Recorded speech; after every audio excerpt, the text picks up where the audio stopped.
his name, and he appeared.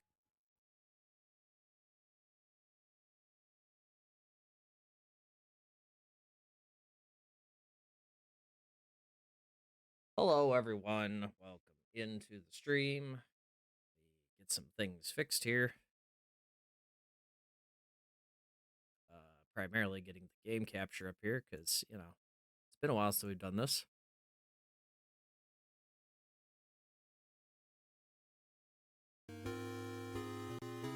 There we go.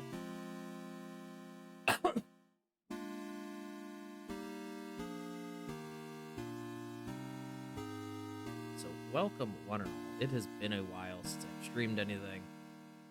I do apologize for that. It's just end of the year tends to be a bit of a crazy time for me. So,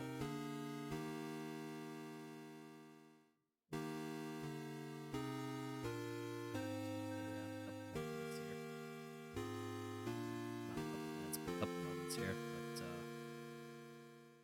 if my moderator is jumping on. She was having internet troubles, or she might be preoccupied with other things.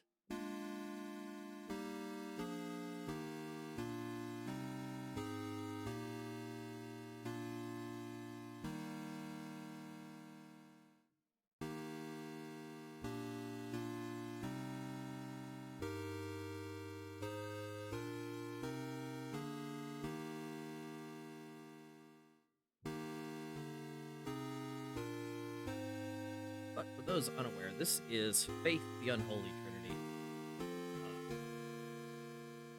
Really rather interesting title. I must say, I'm familiar with it insofar as I've watched a friend of mine play through it. We tortured him around Halloween this past year with this game. He hated it because he is not a horror person.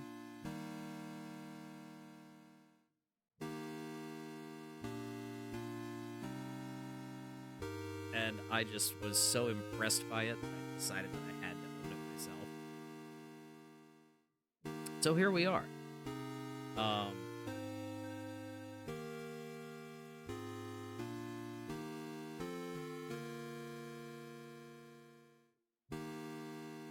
not sure where Noobsies is. I'm sad. There's no Noobsies.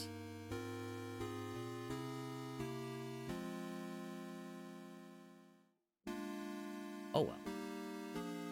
Anyways, so this is like my first time playing this game. I have dug into it a little bit. Like I said, I saw bits and pieces of it.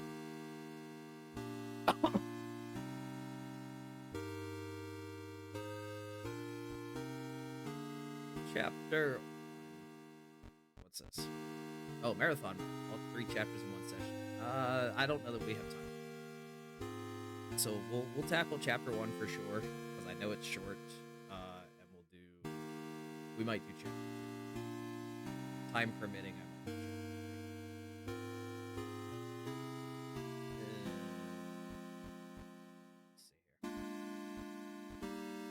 Let's see here. Everything looks good.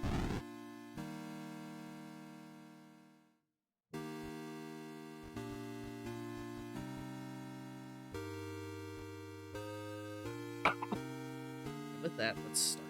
Faith, the Unholy Trinity.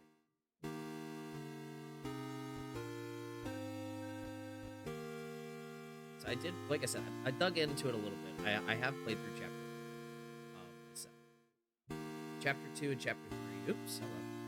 Wrong button. Chapters 2 and 3 I've not played by myself, and I only saw bits and pieces. So.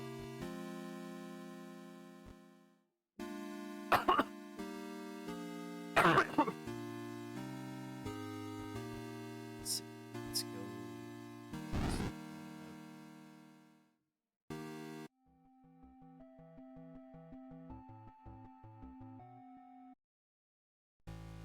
Oh, you know what? It just dawned. We should totally go back and play the opening cutscene. Yeah, let me exit here for just a second.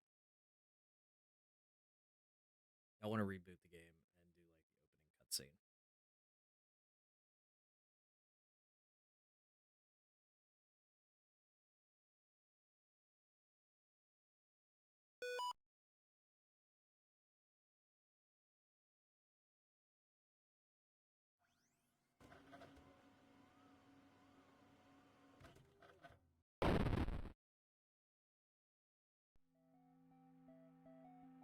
Hey, Dibsies.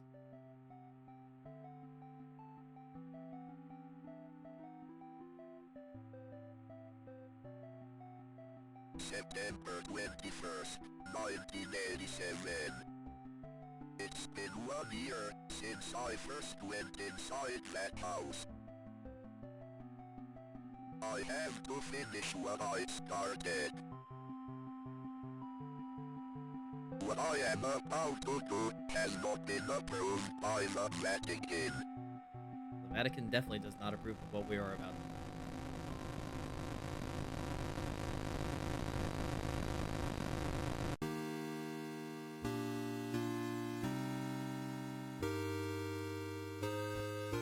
Chapter 1. Okay, so we now know that it's been 1 year since something happened inside the house.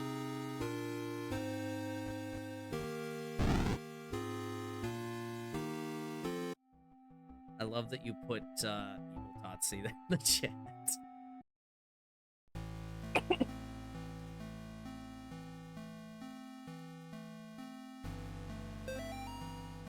Have you forgotten already? This forest has a mind of its own. If you get lost, you can always try remembering where you've been. Pressing the escape key or start button is a good place to start. If you're in a hurry, hold enter or the back button to skip cutscenes. Yeah, my start button doesn't. So.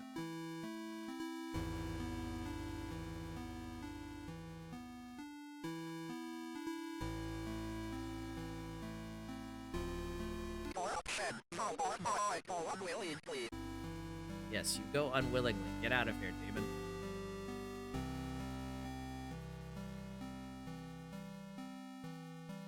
Chaos reigns. Alrighty then.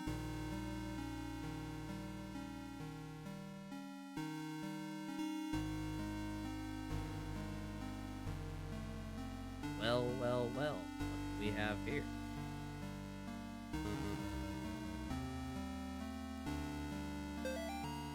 You're invited. Come celebrate Nate and Jason's 6th birthday, Saturday, May 3rd, 12 to 4. Directions: turn right at 1338 Snake Meadow Hill Road and go straight past the well. Wah! Hi,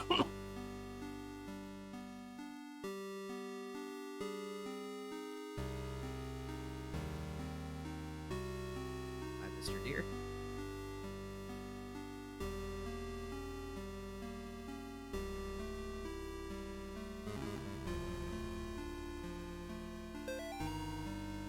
Bob, kids and I miss you more every day. Twins and Amy have started their next school year here at home.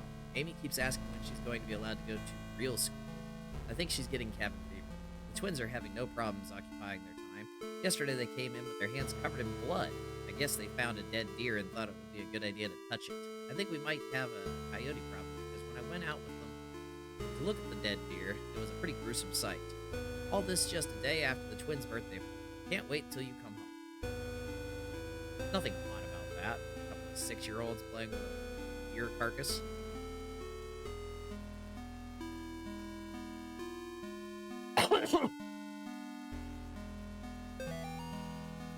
Martin's house lies about 100 yards off Snake Meadow Road. There is almost no driveway. Trees jut out in the middle of the gravel path, but it's mostly covered in grass. It was difficult to find the house, especially since it was dark. Father Allred seems to know where he was going. He simply drove straight ahead until we arrived at the house. In the headlights, I saw an old shed off to the right of the path. Father Allred explained that he would rather perform the exorcism away from the house, but the Martins had insisted that Amy remain inside. He complained that having the family present makes it difficult to perceive the elements of the rite that may seem harsh to the layperson. So as we're finding out, apparently there was an exorcism for this girl named Amy. Exploring. Thank you. Yes, I will take this note. Public lecture by Carl James Osborne. Connecticut's historical connections to witchcraft, Satanism, and the beast system. Wednesday at 8. Not at all weird.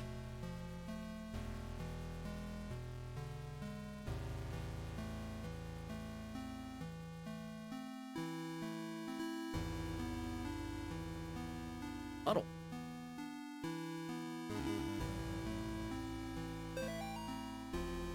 I caught some people walking through the woods around the house last week. Not kids, just regular adults. They told me they got lost while hiking. I pointed them back towards the road. The whole thing just didn't feel right. I think I should go dig up Bob's rifle out of storage.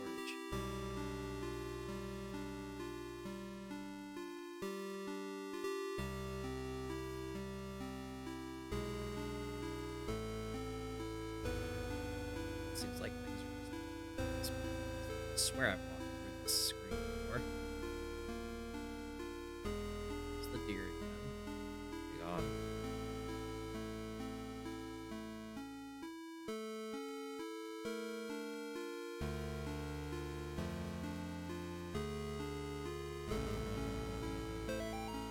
Today I noticed Amy's favorite tree looks like it's dying. All the needles are falling off it, and the bark. I guess I'm more upset about it than Amy is. She is totally absorbed in her volunteer work with Clint. I guess it's good that she found something she's passionate about, but I've gotten ugly looks from some of the women at book club. Kathy and her religious friends won't even talk to me.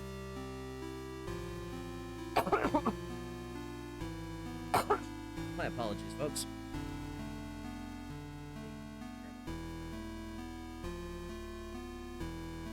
If you stick around on the stream long term, you will find that coughing is just a thing that I have. It's chronic for no apparent reason.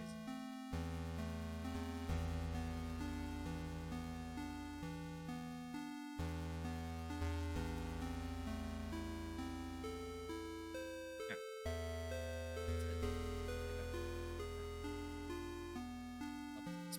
That's it.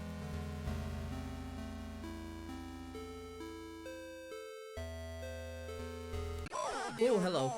Jesus. Don't scare me. It's not very nice. Just walking through the forest, man.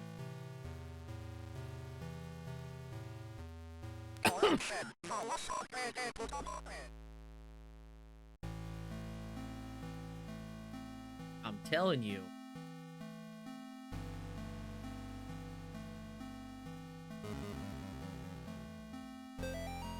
Mr. Martin, it has taken longer than expected registering the markers on your property as a historical cemetery. Our offices had difficulty identifying who was buried there. The inscriptions on the gravestones are written in a language that we cannot identify. I've sent the gravestone rubbings to some of my peers at the University of Connecticut. I will reach out to you when I get a response from you. All the best, Daryl Henderson, State of Connecticut Historical Society. Okay, so there's a grave site on the property that Mr. Martin didn't know who the people were.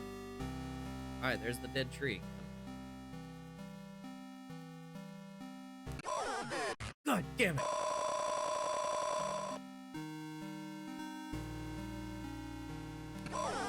Get away from me! It's not even the appearance, it's the sound that catches me off guard. Jesus. Now I know the circle. I'm still lost.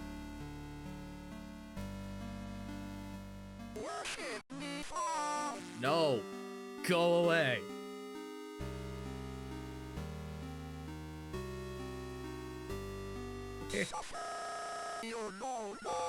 You know nothing! I'm already suffering playing this game. I don't do horror games.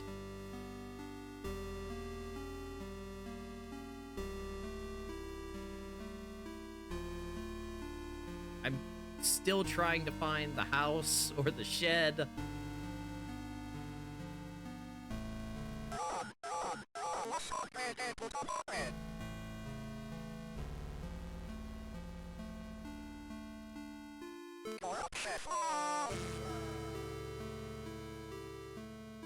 You borrowed Garrett's tablet. That's hilarious.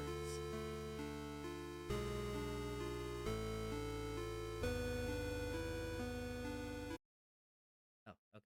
There we go. No. No. Bad. Bad. Alright, that one didn't scare me that bad because I knew it was. One second here.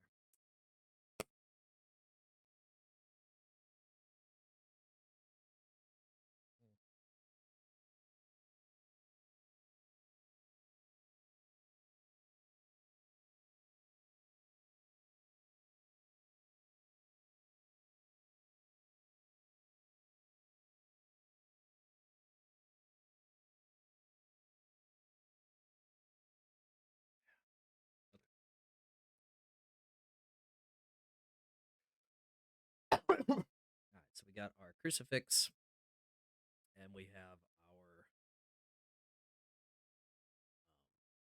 yeah.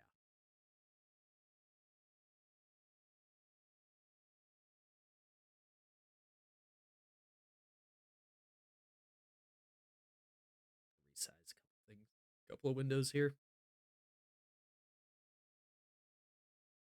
There we go. All right, let's go to the house. We'll find the house.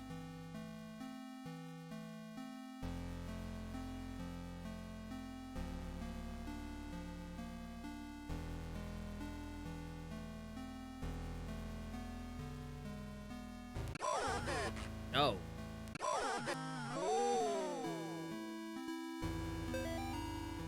Father Garcia, you are hereby instructed to release Michael Davies from your care and return him to his home immediately. Mr. and Mrs. Davies have already been contacted by our office. A representative of the church is currently en route to their home to discuss compensation in return for their discretion. You will meet our representative there and words are hard. You will meet our representative there and accompany him back to Rome. Cardinal Gifford. Well,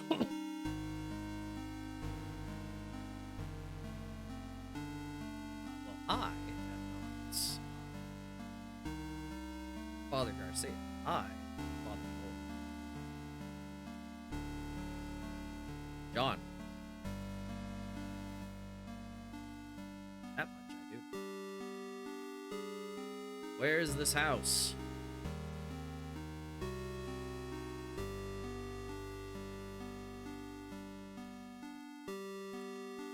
I don't know where the house is.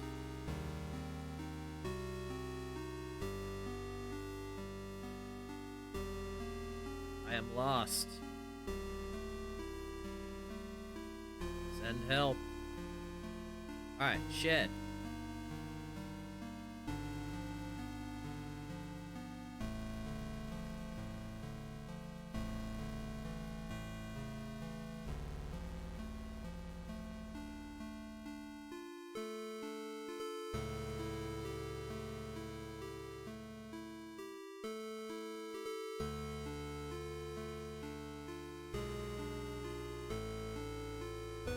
Should just make my way back down to the road at this point. I have no idea where I'm going. I'm so lost. What we are about to do has not been approved by the Vatican, because the Vatican does not approve of getting lost in the woods. Yeah, and that deer just like suddenly running off is like, yeah, that didn't catch me off guard. Not at all.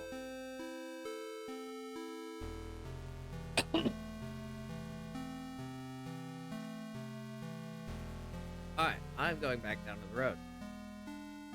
Because at least from the road, I can find my car. From my car, I can find the house. Hopefully this works.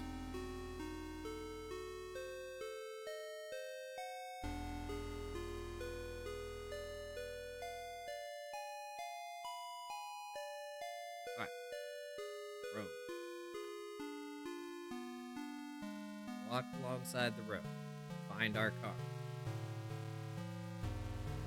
We have to come to it eventually. It's... Right? All I had to do was walk one screen left. Time travel!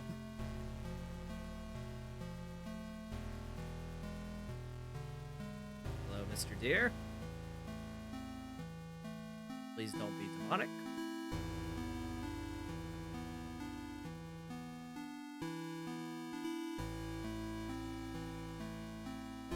Well, back to the well. Look at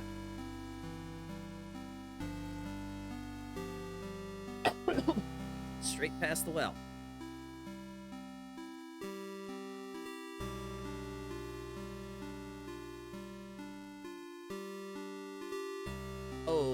Okay, that wasn't creepy at all.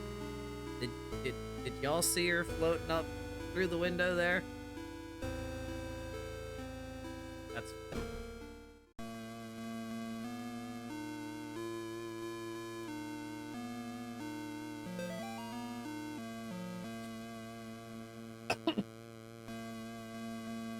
Mr. and Mrs. Martin greeted us at the front porch. Mr. Martin led us downstairs to the basement, explaining that Amy was down there in restraints. I felt for him. There was guilt and shame in his voice. Amy was in the very back of the attic, in a chair, perfectly calm, staring at us. It is hard to describe the look on her face. It was not the kind of look a child gives you.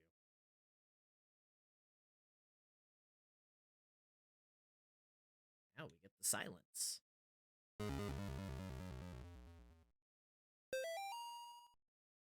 This must be the Martins. So, Mr. and Mrs. Martin, and I'm assuming that's Amy.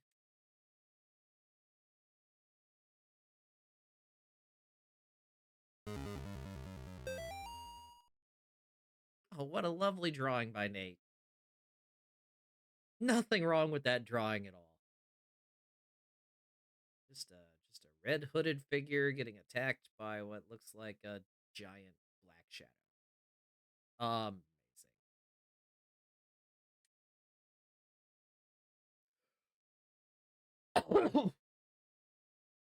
Now, I could go to the basement, but I don't want to. At least not yet.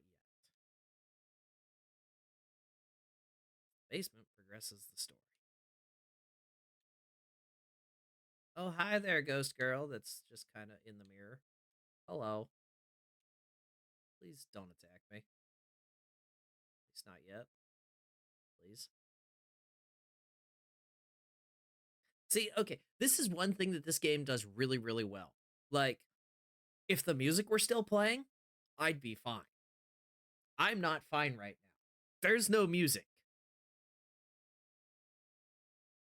When it's a horror game, two things indicate bad things are going to happen: no music and autosaves. They're both the devil in these kind of games. Why?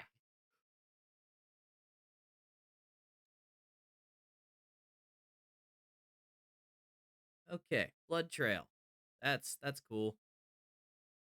Okay, it appears to be locked. I'm guessing Mrs. Martin really liked her Peloton.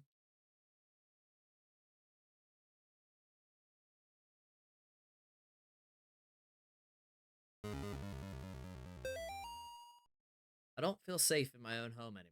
I hear voices outside around the house at night. I don't let the twins go out in the woods to play because I'm afraid of what's out there. The house itself feels stressed, distorted, slanted somehow. It's like I'm walking through a carnival funhouse. Amy's condition has only gotten worse. I can't stand to be around her, and I don't know why. She just doesn't seem like herself anymore. I want to take her to the doctor, but I can't leave the boys here. I find that the phone stops working throughout the day, and now I can't seem to find my car keys. Thank God Bob comes home tomorrow. All right, so that's clearly a Mrs. Martin note. Let's see. Oh, hello. There's another note. I guess I was the only one who thought to check in the attic. When I got up there, it was freezing cold. I found Amy standing in the back, looking straight at me like when I first met her downstairs. We spoke briefly, although it was frustrating to talk to her, or it. I experienced a bit of deception from the demon. During our conversation, she uttered my mother's first name, and in other instances spoke perfect Latin. I called for help from the others, but nobody came. So I raised my crucifix and began the rite again.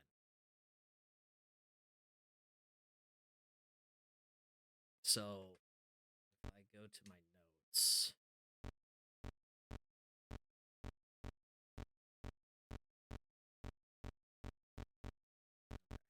none of those actually have. It's fine.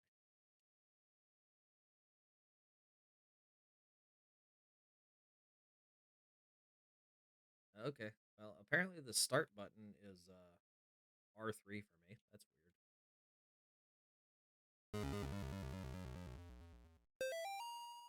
Bob must be stationed somewhere in the Middle East because he sent over this weird looking doll for Amy's birthday. I'll ask Anisha about it next time we have book club. She looks like she could be from over there. Amy didn't seem excited to see the doll. I think she would rather have a phone instead, or maybe seeing a baby doll makes her feel self conscious about working at the clinic. Okay, so we know that Mrs. Martin's friends don't talk to her anymore because of Amy's work at the clinic.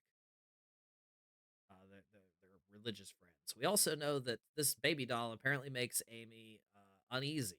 Um, presumably because of her work at the clinic. Gee, I wonder what kind of clinic it could be.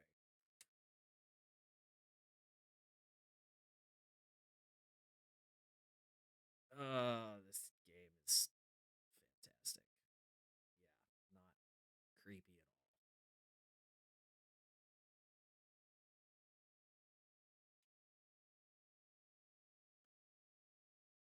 all. All right, let's start the nightmare.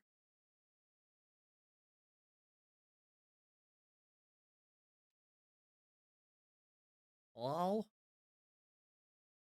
Hello? Hey, LDB.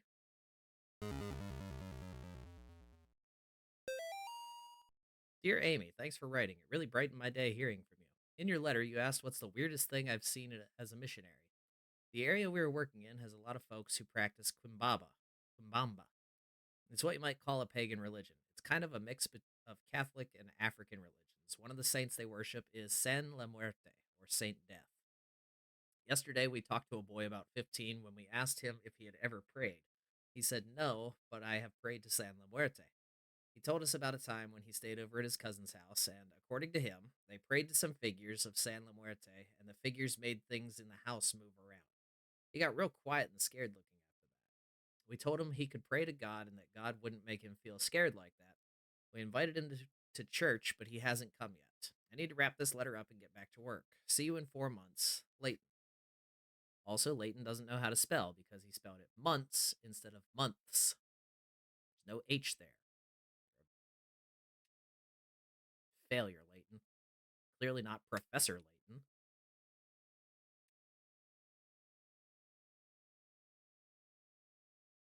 Okay. Yay. Oh, that's comforting.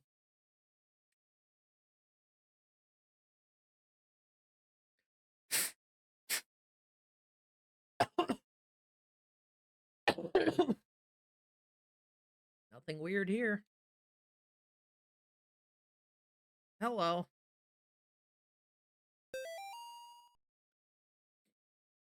Amy's parents could not endure witnessing the proceedings of the rite for long. Mrs. Martin was hysterical, and the thing that was inside Amy was feeding off of the fear. Father Allred asked me to take the Martins upstairs. I was physically worn out, but managed to get them back up the stairs into the kitchen. Amy was screaming, "Mother! Mother!" the whole time. Finally, I got them to sit down with me at the kitchen table. After a few minutes, we couldn't hear much of anything down in the basement, so I went down to check on things. I found Father Allred lying on his back, unconscious, with his arms spread out wide. Amy was not in the chair. Comforting.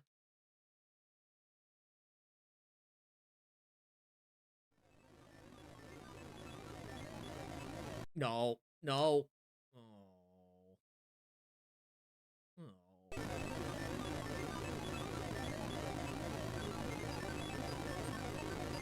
She is here. Alright, so now we gotta fight Amy.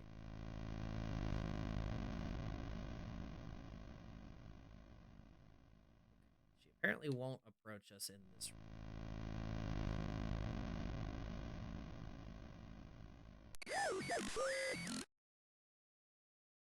You failed me. You failed. I didn't fail you. I'm here to do the thing. Get out. Babylon. What if I don't want to get out?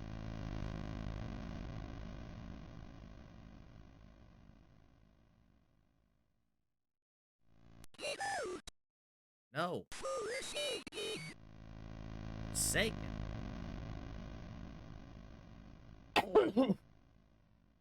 The veil is lifted. You're too late.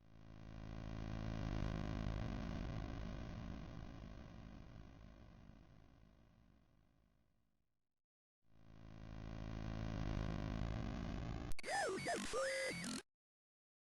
I plead.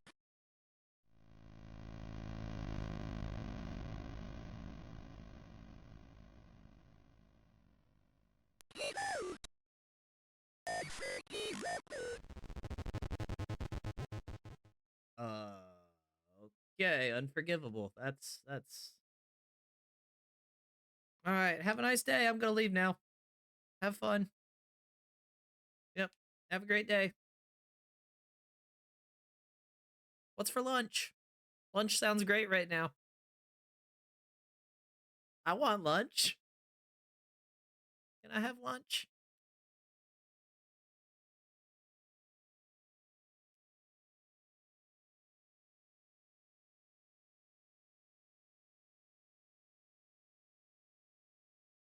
Yeah, that sounds great. I would love some grilled chicken. I'm coming over right now. I'm gonna leave this cursed house and I'm gonna come have some chicken.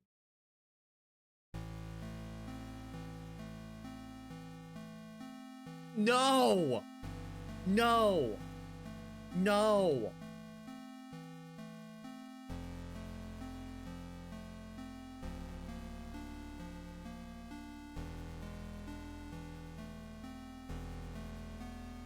I'm going to go this way, and you're going to stay there.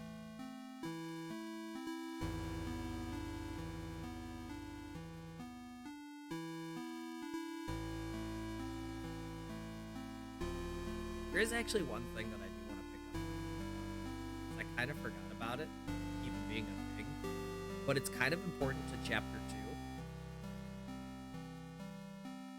So I'm going to walk along. See if I can find it.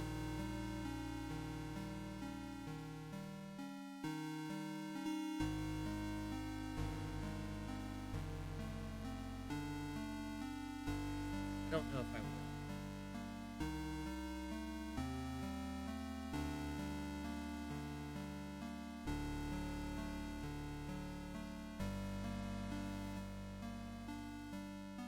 No, probably. It's entirely possible they might have. Maybe not. No, there he is. You see the gray figure down there?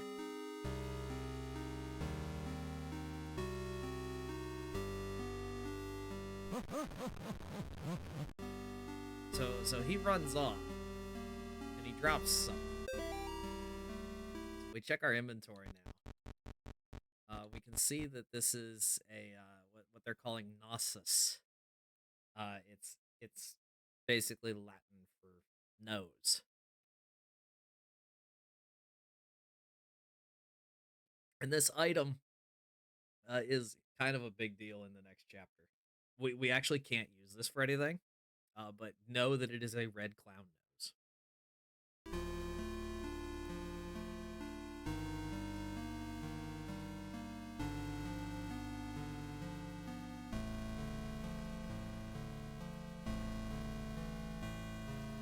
All right, I guess we'll go exercise the demon now.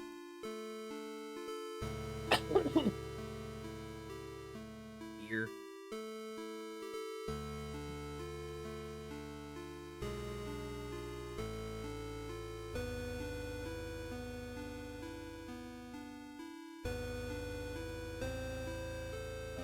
Well.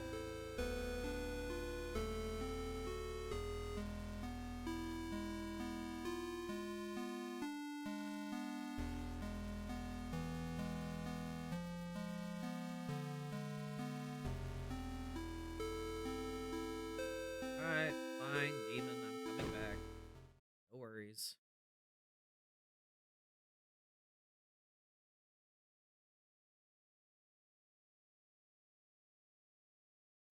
Stairs.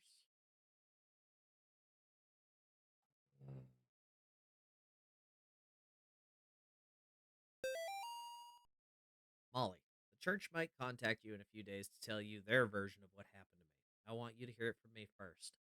A year ago, I was involved in the exorcism of Amy Martin. What they said in the papers about what happened isn't true. She blanked my superior father blank with blank. When I confronted her, she redacted, managed to cut the power to the house, and redacted her own parents. Redacted, redacted with their own redacted. Redacted. I have to go back to I have to go back to house. I have to go back to house. I have forgotten my English. I have to go back to the house. The nightmares I'm having are real. She's still there, waiting for me. I can still help her. If I don't come back, know that I love you and I'm sorry. John. So a lot of the notes that I've picked up so far are notes that are written by John, our character. Of course, there's a lot too that are written by the Martins or whoever else. Oh, look at all the blood. Why does this one have a face? That seems bad. Yeah, welcome to hell. My God, what happened to you? Do you think my face is pretty? I have to finish what I started. She died, priest.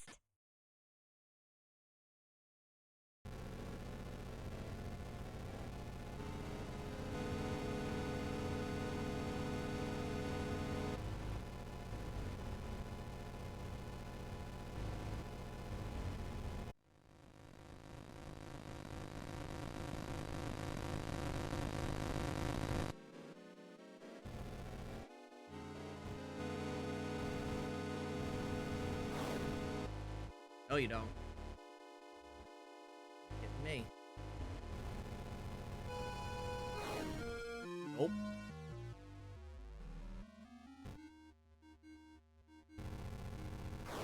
Nope.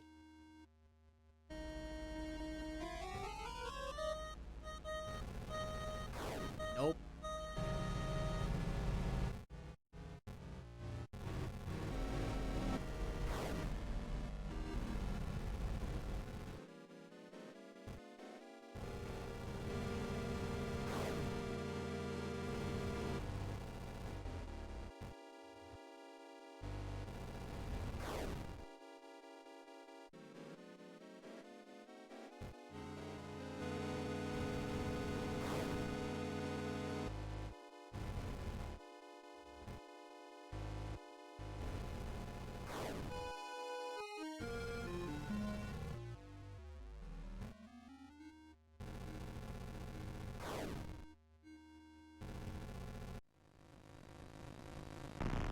Oh, God.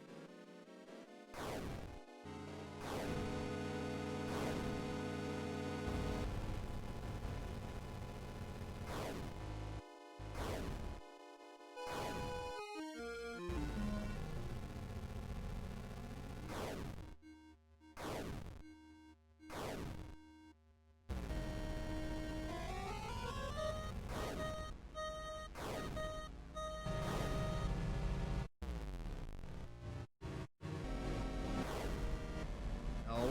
No. No. Bad demon. No. No.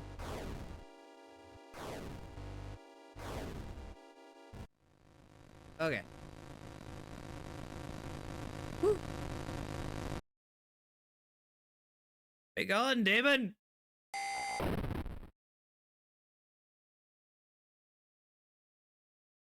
Okay, my job is done. Time to go home.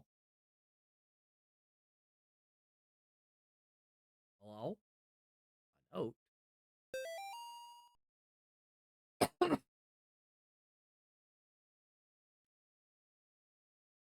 This is the ceremony for opening the stall. The redacted. Let no brother or sister utter it. Prepare the use the right finger. Use the right index finger to draw the signs of the blank on the floor. Bring an impure vessel to the signs of the blank. Let a brother or sister drink blank at each sign of the blank. Carve the face of the blank. The blood that fills the opening is the new blank. Let 7 blank be taken from their mothers and lowered into the blank. Upon the offering of the 7th blank, the blank will emerge from the blank. This is the second death. Alrighty then. Well, this is a fun story. Oh, lovely. Kill her. Okay, so there are 5 different endings to this particular chapter. So I will go ahead and I will go through each one of them before I do the canon one. A gun with one bullet. A gun with 1 bullet. Very good. All right, so we're gonna go ahead and I'm going to do each of the 5 endings. Just because I can.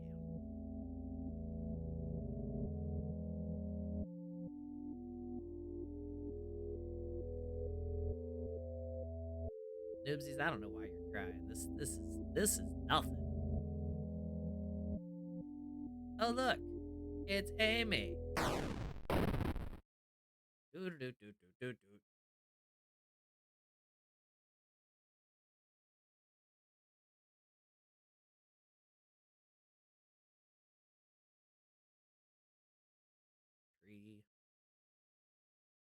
Tree, trees everywhere. Walking through the forest. There's no music. Surely I did the right thing.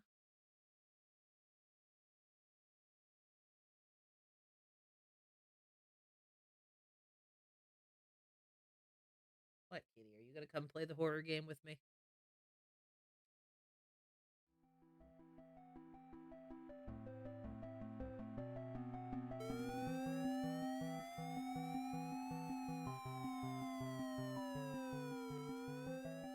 End of chapter. Ending 1 of 5. Murderer.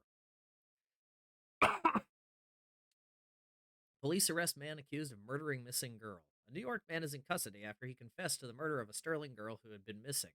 John Ward of Palmyra was pulled over at Snake Meadow Hill Road last night after a state trooper reported hearing a gunshot.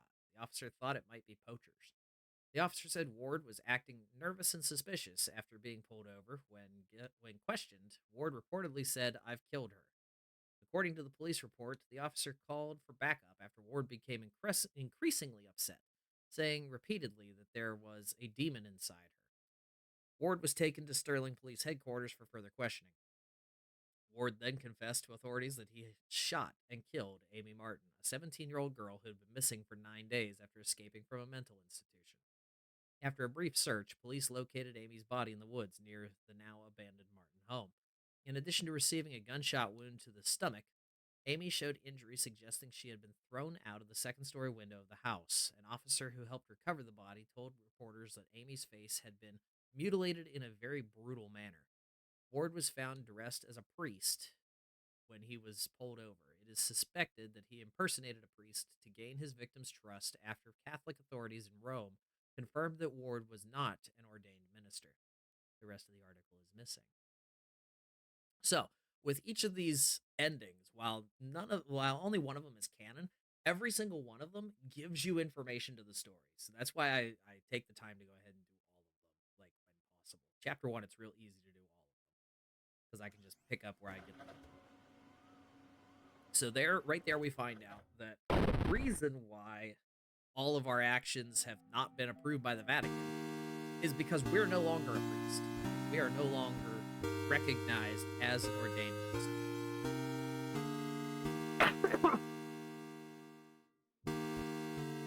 If we ever were.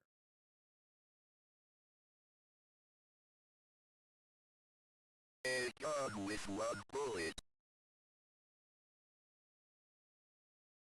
So this next one that I'm going to do is just more of a gag one. Well, I'm going to skip the gag one. I'm just going to give you the quick rundown of it. There's a gag one where you go and you shoot one of the deer, and then you get attacked by deer afterwards, like as you're driving away. So with that one out of the way, let me do the next one that has some significance.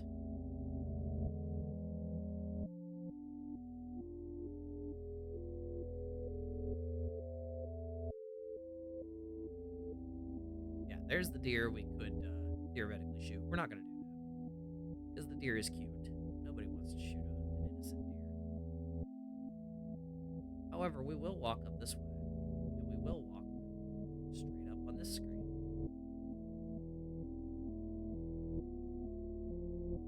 Because there's the Shadow Man. If you remember, the Shadow Man dropped that red nose.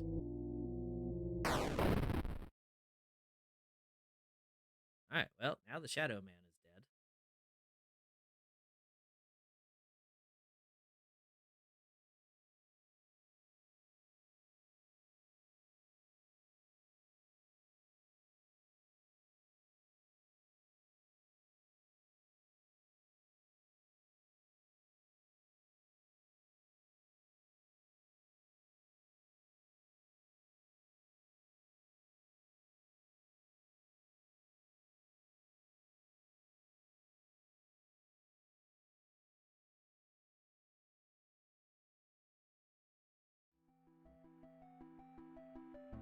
I will say of the Lord, he is my refuge and my fortress. My God, in him I will trust. I shall not be afraid.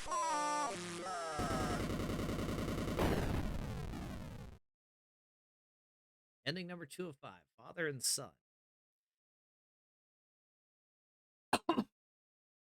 Esteemed Cardinal Gifford.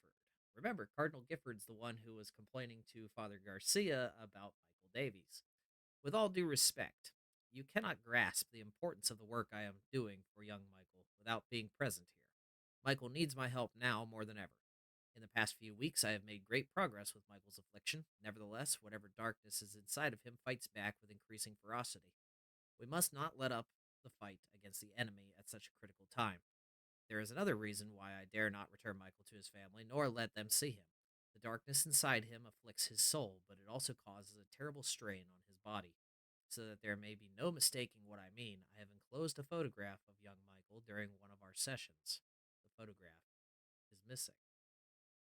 So, we can assume, based on this ending, that the shadowy gray figure, because we get this letter that was designed to go to Cardinal Gifford, and the thing that inevitably kills us is the white demon that was running around in the woods, we can assume that the shadowy figure was Father Garcia. And that this is a letter that he was going to send to Cardinal Gifford, but for whatever reason couldn't. And obviously now the photograph has gone missing of young Michael Davies. It can also be assumed that the demon that kills us there, that torments us in the forest, is also Michael Davies. And that the reason why he lies in wait in our car is uh, speculated to be that because we killed Father Garcia, part of because we did chase Michael away, part of Michael's humanity is still there, and he realizes that we killed the guy that was trying to help him, and so as revenge, he kills us. That's one way to interpret that ending.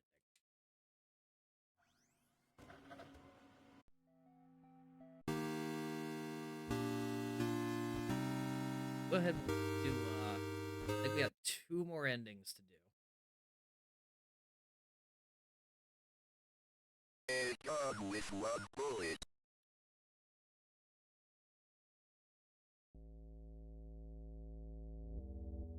So we've got to do this next ending, and then we also want to do a. There is a hidden boss fight in this chapter that we're gonna do before we get the true ending.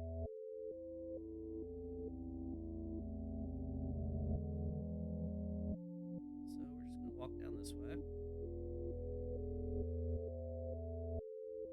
All right, this right here is what we're looking for. Remember, chaos reigns.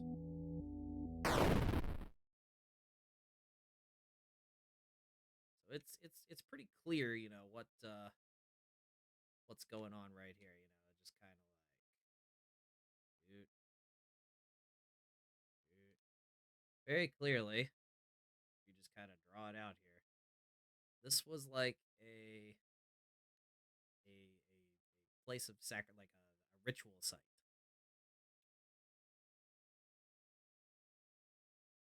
And we have just disturbed it. But that's okay because we're Father Ward. We're great. We're awesome. We're just gonna get in our car and drive away. We didn't kill Amy. We didn't kill Father Garcia. What bad could possibly happen?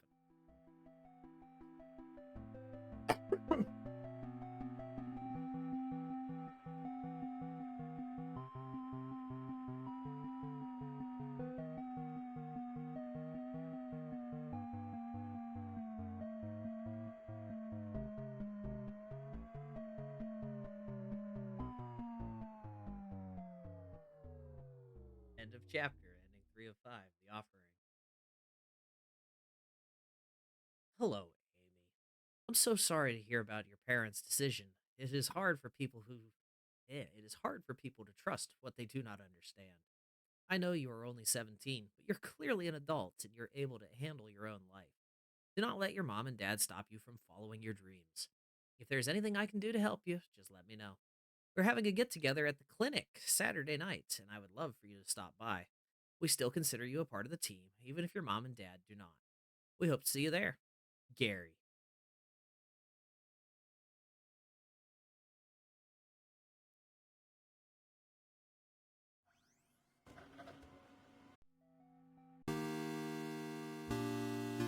Alright, one more ending. But before we do that ending, we have to do the secret boss fight. And then, A gun with one bullet. basically, once we get this ending, the rest of the game is brand new to me.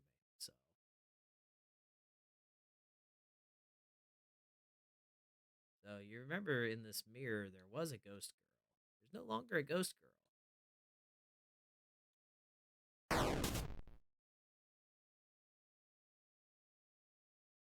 Oh, look, how convenient. A gun with one bullet. A gun with one bullet. Hey, Tractor Head, how's it going, buddy?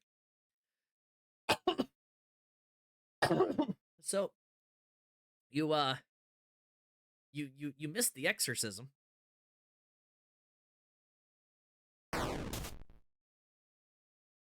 You may have been lost in Animal Crossing. No, that's totally awesome. That's totally fine. No, we don't want to kill her. We've already done that. A gun with one bullet.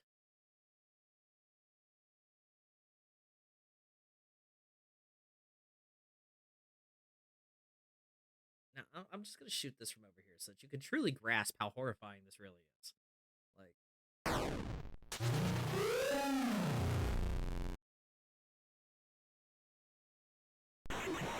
oh, hi.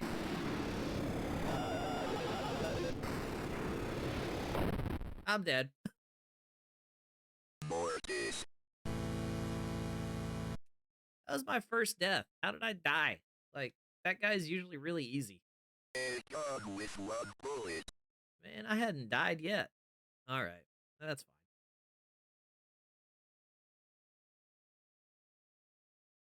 You had to do some hauling for a relative, then you had family. Yeah.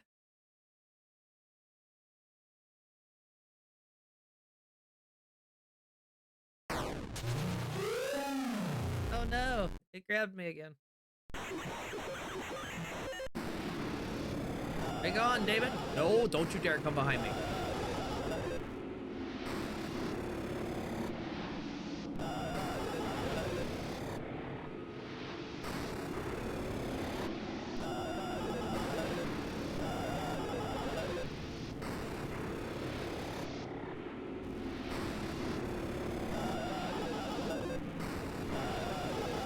Be gone, Mirror David.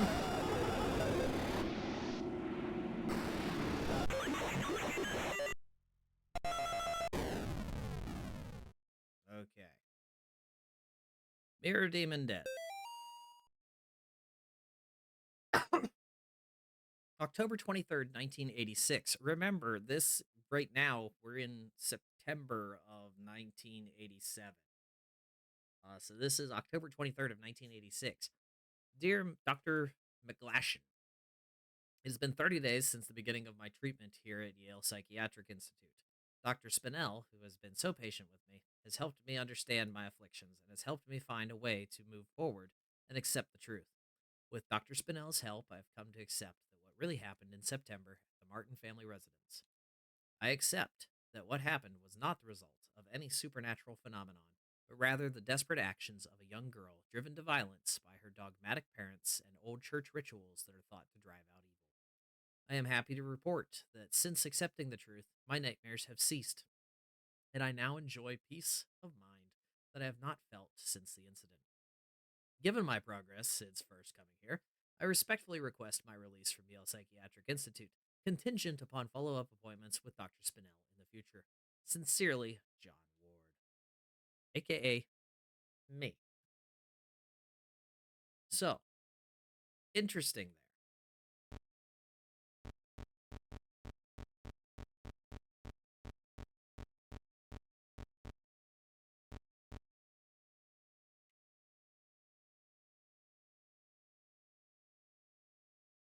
Alright, well, we still got our A Gun with one bullet. I love the voices in this so much. Like, they're so well done. For just being like Atari sound effects, they're fantastic.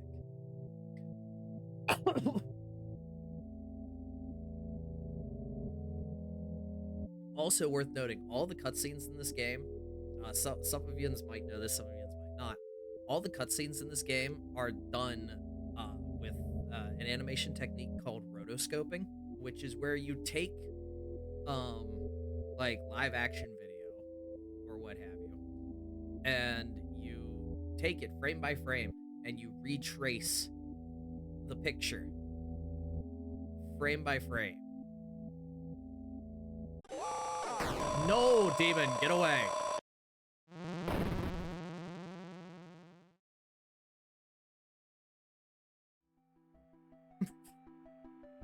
I will say of the Lord, he is my refuge and my fortress.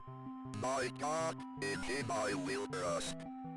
I shall not be afraid of the terror in the night, nor the evil that walketh in darkness. Because I have made the Lord my refuge. Because I have set my love upon him, therefore will he deliver me. I shall call upon him and he will answer me. He will be with me in trouble. He will deliver me and honor me. I can't explain what happened at that house. I can only have faith that I did the right deed.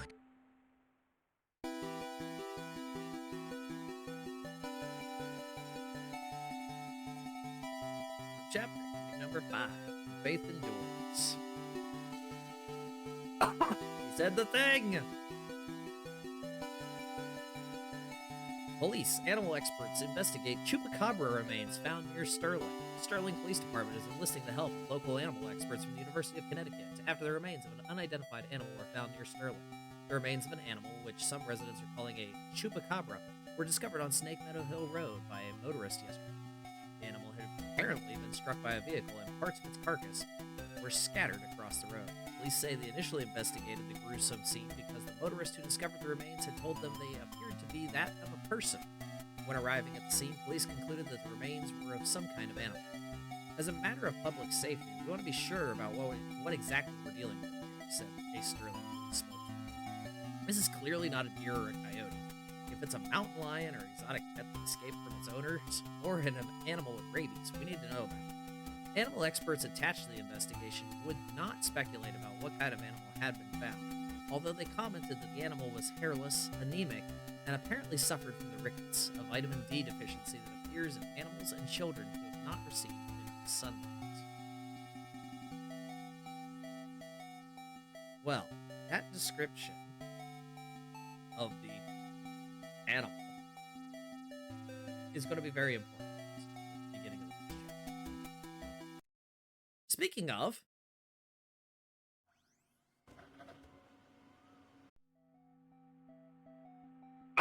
opening cutscene.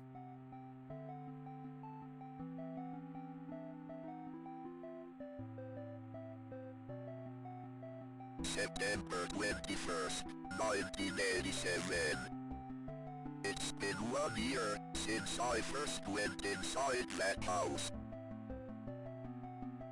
I have to finish what I started.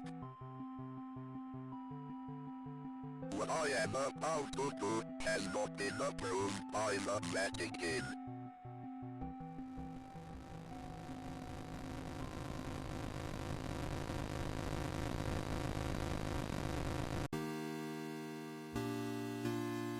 Alright, on to chapter 2.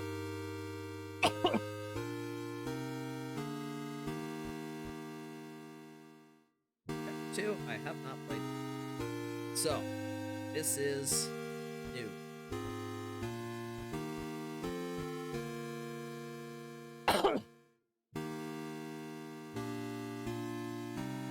Hey, chapter 2. Well, there's a prologue that's not yet unlocked. Probably unlock it.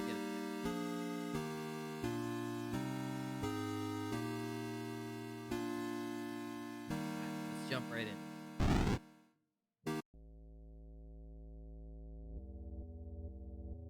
Oh, okay. Well, look at that. We're playing as a gray priest, Father Garcia. You're hereby instructed to release Michael Davies from your custody and return him to his home immediately.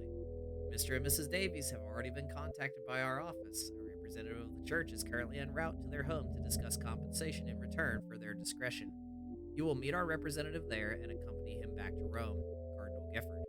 So that is the exact same letter that we got when we did the bad ending when we shot the Shadow Man. So this confirms that the Shadow Man in Chapter 1 was in fact Father Garcia, which will also be further confirmed here in just a moment. So we have one day. Okay. Fair enough. Father Garcia doesn't have a very big home. He's only got this floor and apparently a basement, it looks like. Oh, there's 2 weeks. That looks healthy. Yeah, the glowing red eyes, the bags under them, the rotted teeth. Totally healthy.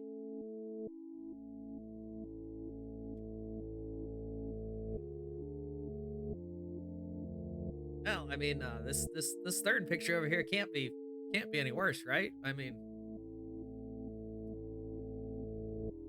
Father Garcia said he was making good progress. Surely this one shows this kid all healthy. Oh. Huh. Yeah, about that. Hairless, anemic. Kinda looks like it's got the rickets. Let's head to the basement. Oh, look! It's our friend! How are we doing today, Michael? I like the cotton. You just go home until you get better, Michael. Can I see Mommy and Daddy? I need to make you better first. When she let you get on me, she'll kill you. If you find them to be people, you love me forever. Oh, you just called me an asshole. How about no? Be gone, demon!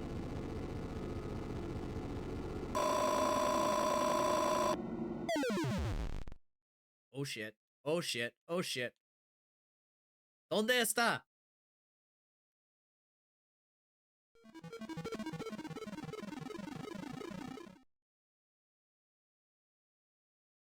Hey, picture number 3's gone.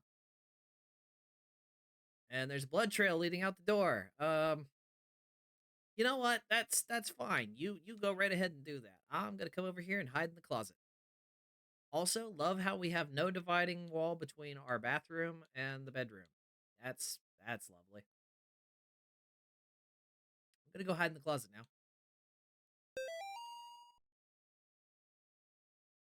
Did you hear that? Now, here's how we are 100% certain that the shadow guy in the first chapter was Father Garcia. First home setup in Sims, exactly.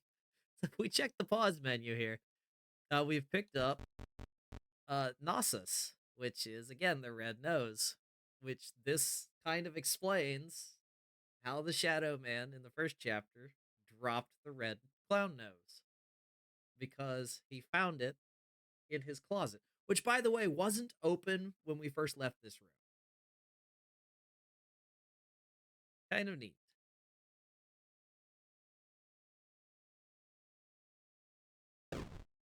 Oh, and then the cross falls off. That's not concerning at all. As if we need further proof that this is Michael Davies that we're dealing with. God.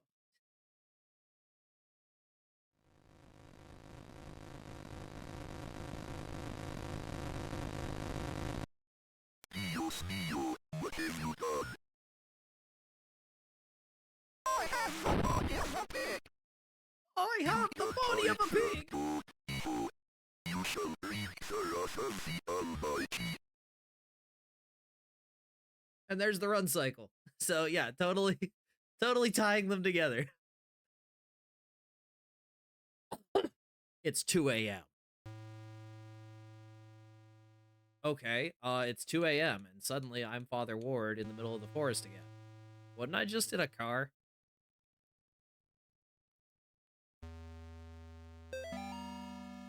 Have you forgotten already?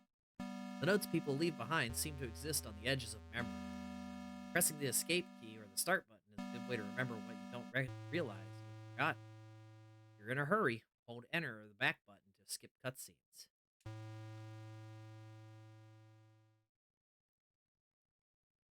Okay. Tree. Random tree. Okay. A deer. A deer that just came running at me for no apparent reason.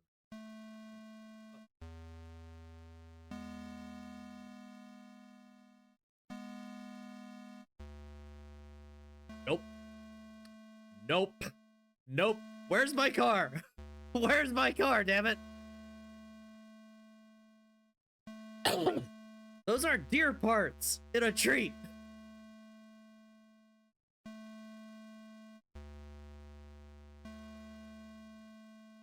Oh, deer in a tree, oh, deer in a tree, how lovely are your branches.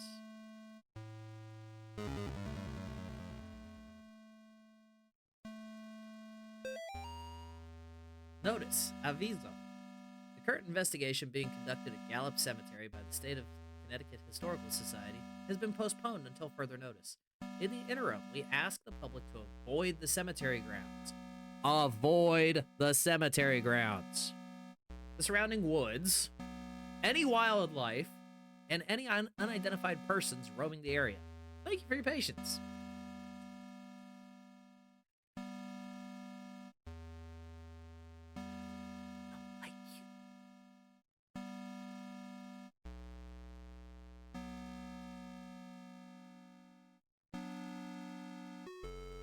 Why?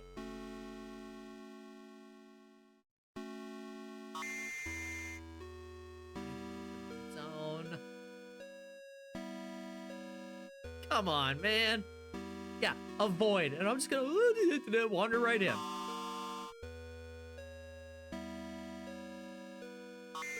Oh, well, at least it will let me out if I want to leave.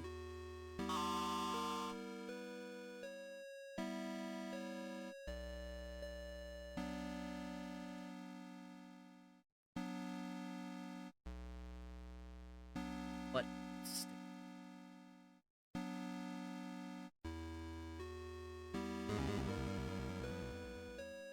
should have known it was that one. That one's like offset.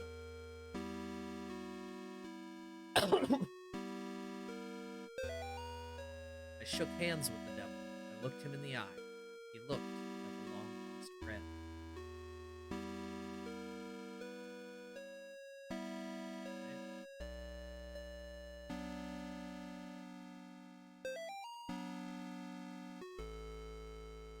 So I feel like anything that's written in red is probably evil. So, let me see here. Dearest disciple, verily not everyone who says Lucifer, Lucifer shall inherit his kingdom. You must first conjure his demon. You must then serve his demon. You must then walk among the children of men as his demon. Thus shall you receive the blessing of the unspeakable. Return to the saved family tomb whenever you are in need of rest. Yeri. Alright, something I've noticed about this game, it does seem to color code characters like notes.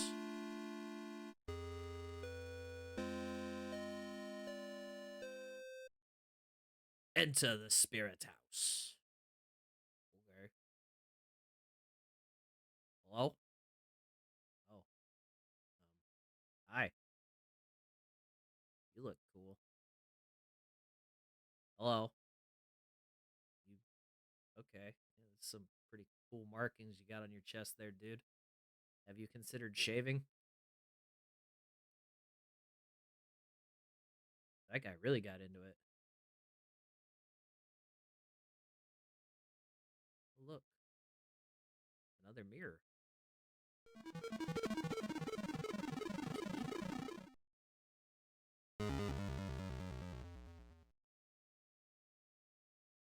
I don't have a key. That seems like a problem. And did those people's souls just leave their bodies? What?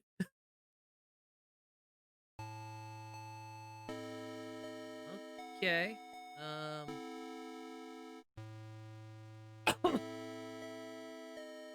Well, I think I'm gonna go this way. I think I want to go this way first.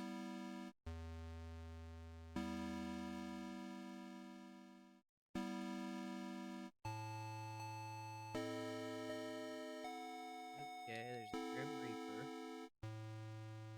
Hello.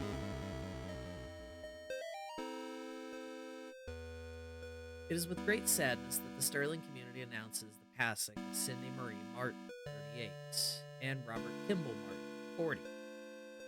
These are the Martin parents. Devoted husband and wife and beloved parents. Their lives tragically came to an end on September the 21st due to an accident in their home. Bob was a training advisor for the United States Navy, and Cindy was a CPA, and more recently, a stay-at-home mother. They were married March 12, 1969 in Voluntown. Though not particularly religious, they taught their children to be kind, generous, and involved in the community. A public closed casket memorial will be held at Tillinghast Funeral Home at 10 a.m. Thursday. Burial services will proceed shortly after. Bob and Cindy are survived by their daughter Amy and twin boys Nate and Jason.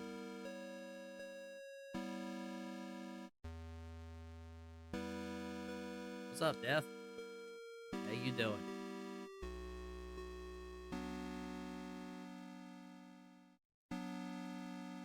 Also worth noting, my cross is now silver. It was gold the last time. Hello, Purple Skull, you look conspicuous. Nice. Okay. Fine by me.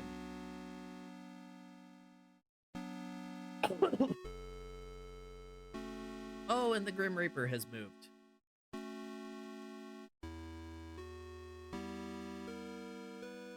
Big on? No.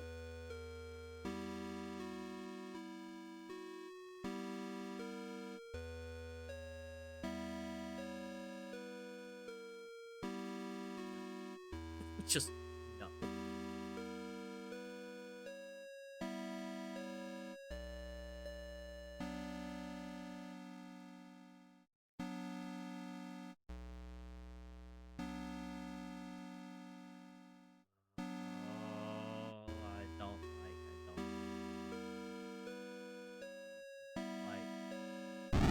Oh shit. You are so far from an angel. What are you? Oh god. Mortis. I'm not even going to lie. I know what that is.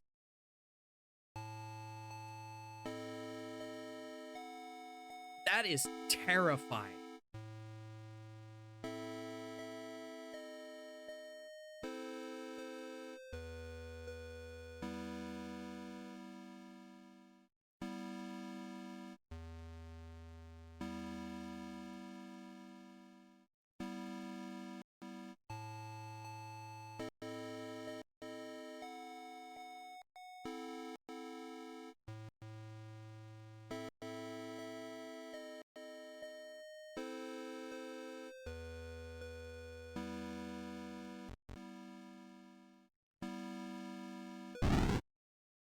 I'm an angel.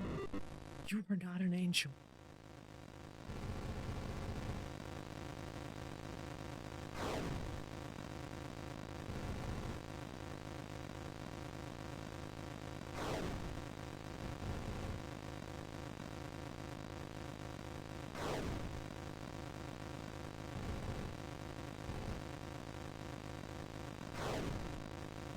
violator.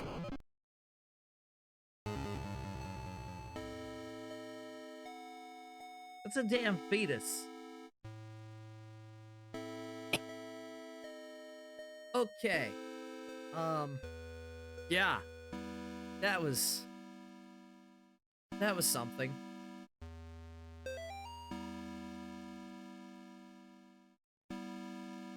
Yeah, right there in the first damn sentence.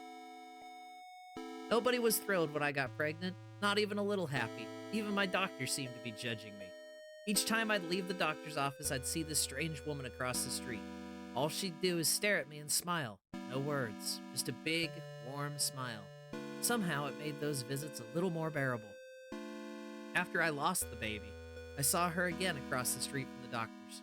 Her smile was as big as ever, but somehow not as warm and friendly as I remember. Yesterday I was walking and was shocked to see the woman standing in the middle of the path. Now she was pregnant.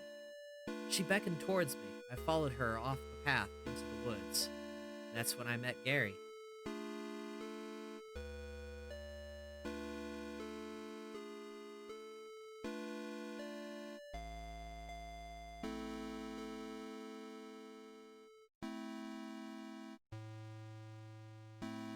Yeah, no, your reaction is perfect. What? Like, I don't like this.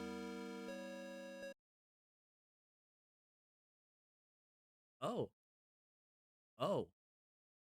This character, this Rawl or whatever it is gone. Wait. Wait, so like by me exercising their spirits that like flew out. Uh, okay. All right, yeah, no, like look at this back wall here too. There's four skulls. There's the math ain't math, and there was only 3 of them. But one of them was out. I could have swore all 4 of them were lit when I left the first time. Okay.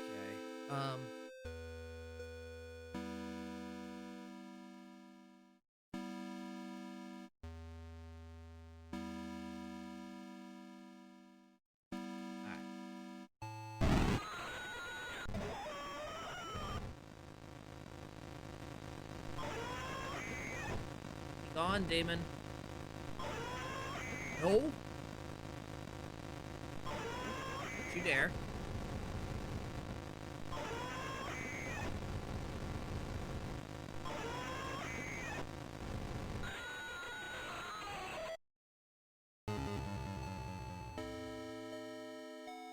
That was a child. That was a child. A literal child.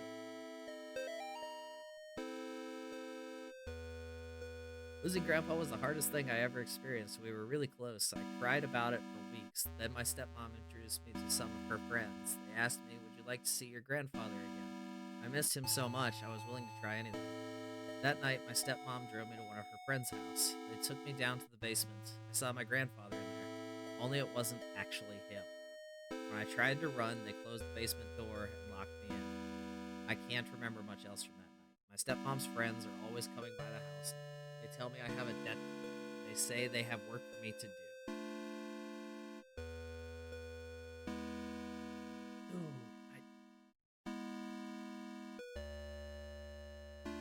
Alright, let's go check the save tomb. There should be another one gone, I think. Yeah, okay.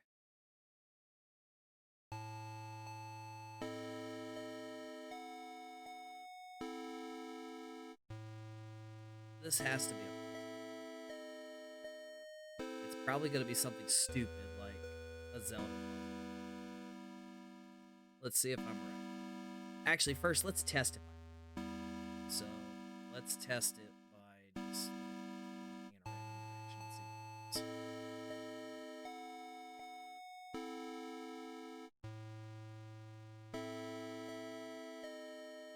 happens. Okay, yep, it's just looping. So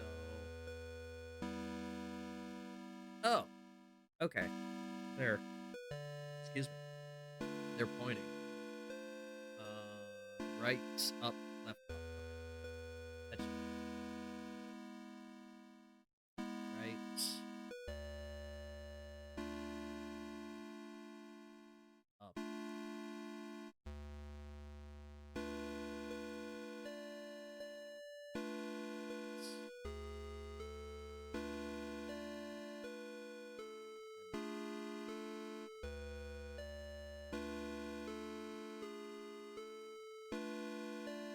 No. Be gone, Damon. No. No. No, no, no, no, no, no, no, no, no. No. No. Quit bouncing all around.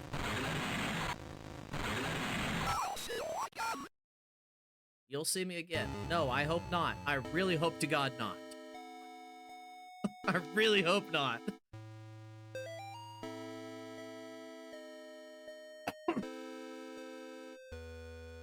I've been freed. No more overbearing father turned violent alcoholic. No more hiding my bruises and cuts. No more pills and needles. No more getting laughed at and kicked around. They'll never laugh at me again.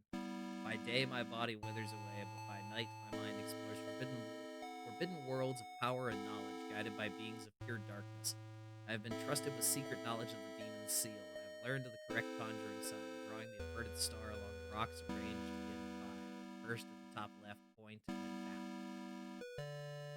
down. You won't be able to play this alone for sure. Nah, I bet you could. It's just, you know. I will lure them into the woods, then I will show them my power. Okay, so that dude was just straight up gonna, like, murder people. Alright, we're saving. Oh, hello. You're no longer a fun little, like, man. You're like a weird thing now. Okay.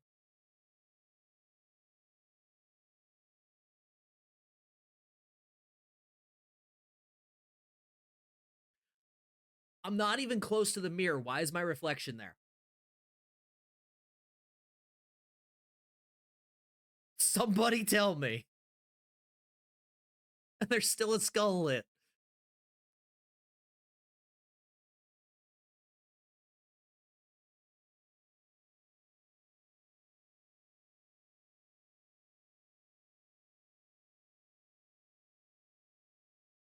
Hey God, go away.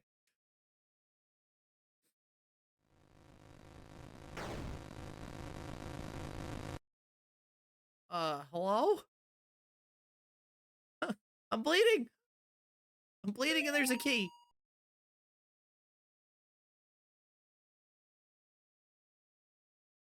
Well, this guy's back to normal. Okay.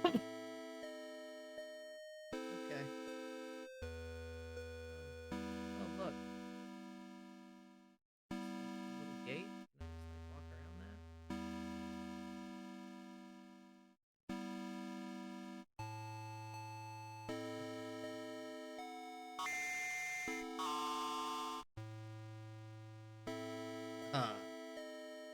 What?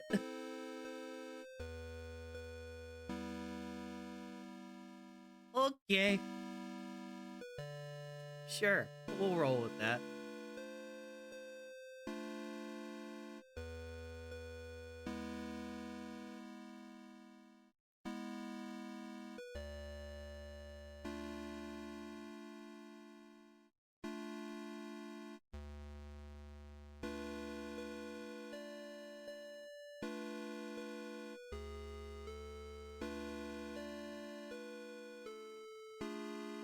Okay.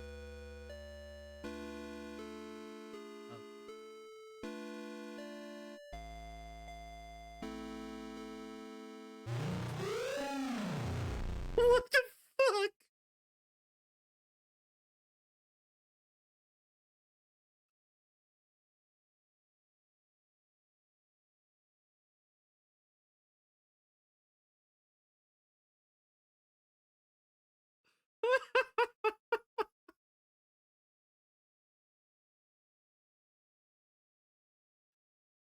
Oh God.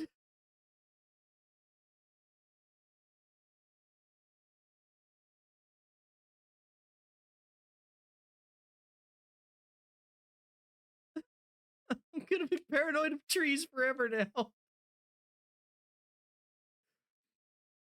Again, it wasn't like the thing. Like, I got the sound effect, and it's just, oh man, that was.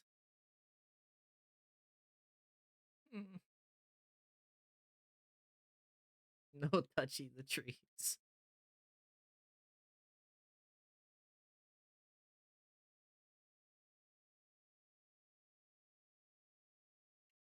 Bad trees.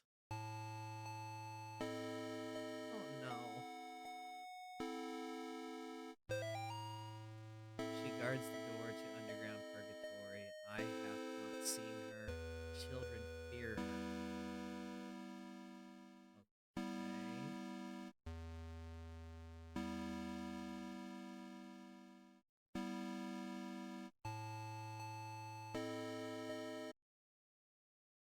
Confess thy sins.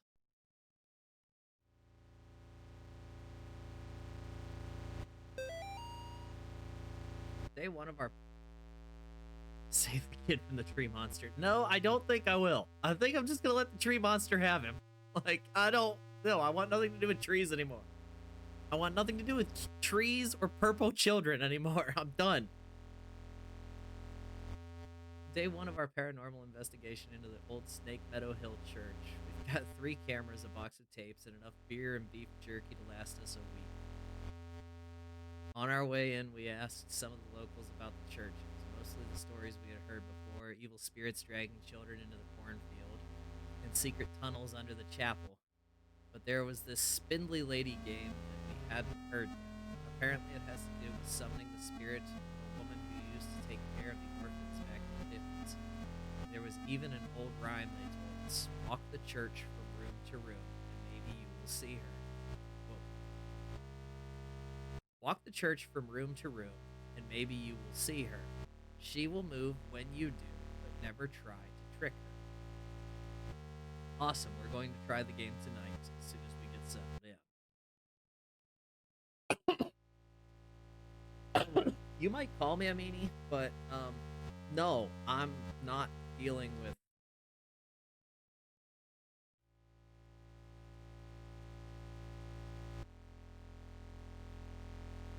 Okay, candles. Candles.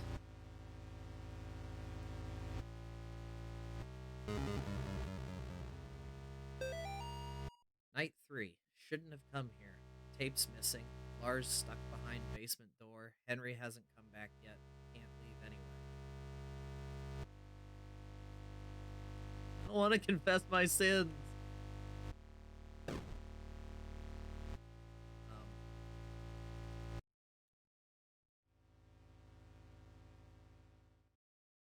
Pray for me, Father, for I have sinned.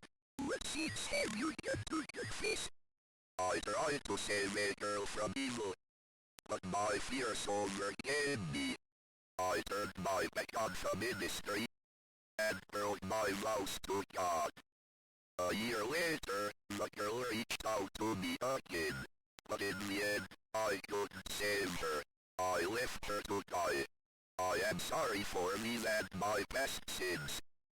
Thou hast said will. Here is my penance.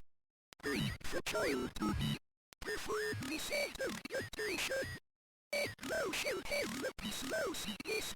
Give thanks to the Lord for his good. No. For his mercy endures forever. No. Just no. I will not bring you the child. Why am I here? Oh God, why am I here?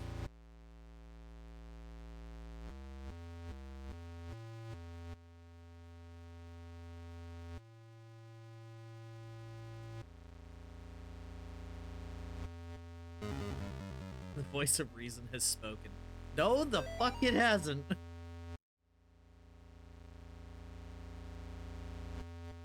Night 1, we still haven't found a way into the basement, but we found something just as cool, a secret passage in the old confession booth leading to this hallway. Henry's going into town to buy a crowbar. We'll see if we can't get these boards off some of these doors. But that's not even the best part. We caught an EVP. can't hear it on tape very well, but to us, it kind of sounded like laughter. Thank God we brought the nice music. We'll review it on the sound gear once we get back in the candles. Candles. Oh boy, candles. All right.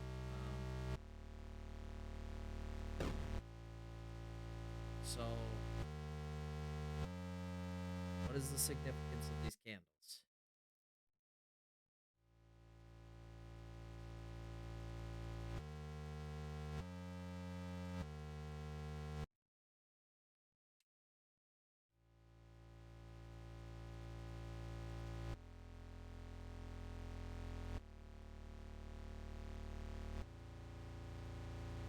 Why do lit candles change?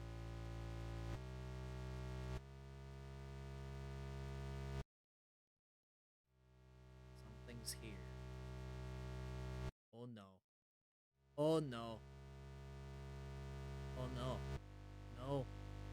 I don't want to play the game.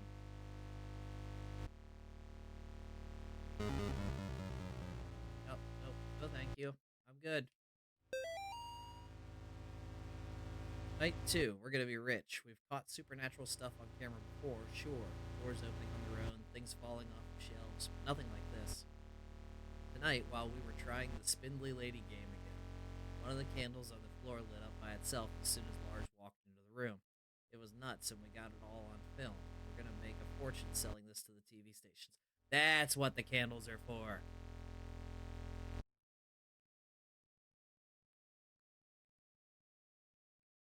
Also, friendly tip, I don't know if it's in this, but if an angel is weeping red, you're cooked. Oh, great. Gee, thanks, buddy.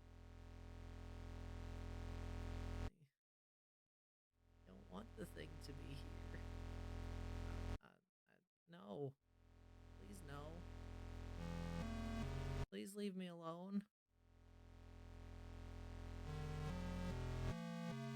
Alright, you remember when I said earlier that horror games do two things that are really, really bad? They autosave and the music cuts out. Music like this is 10 times worse. I'd rather it be silent.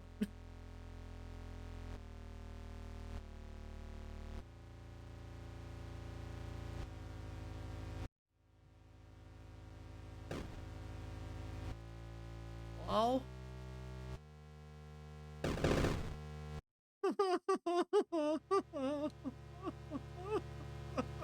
Please no. Don't kill me. Oh god, please don't kill me. Please don't kill me.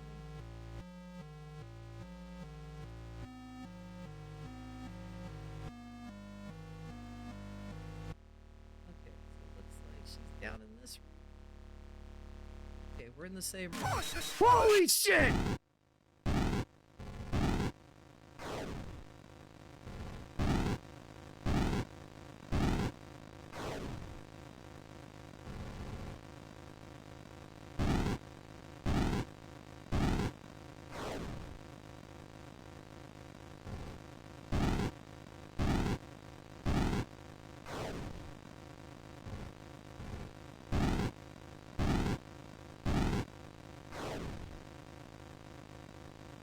I thought I was dead.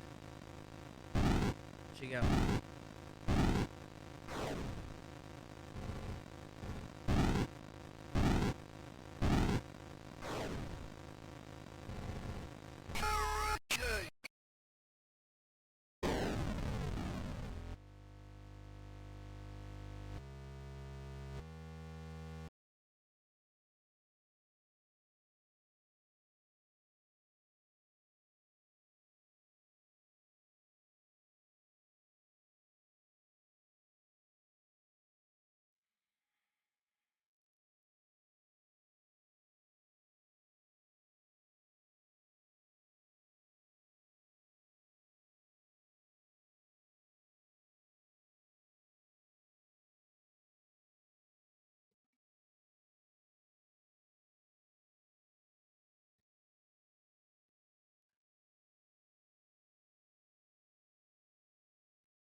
That caught me off guard.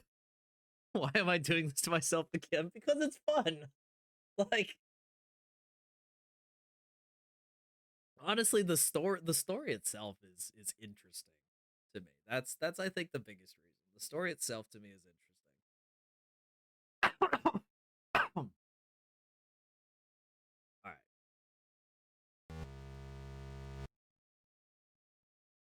So where do I go?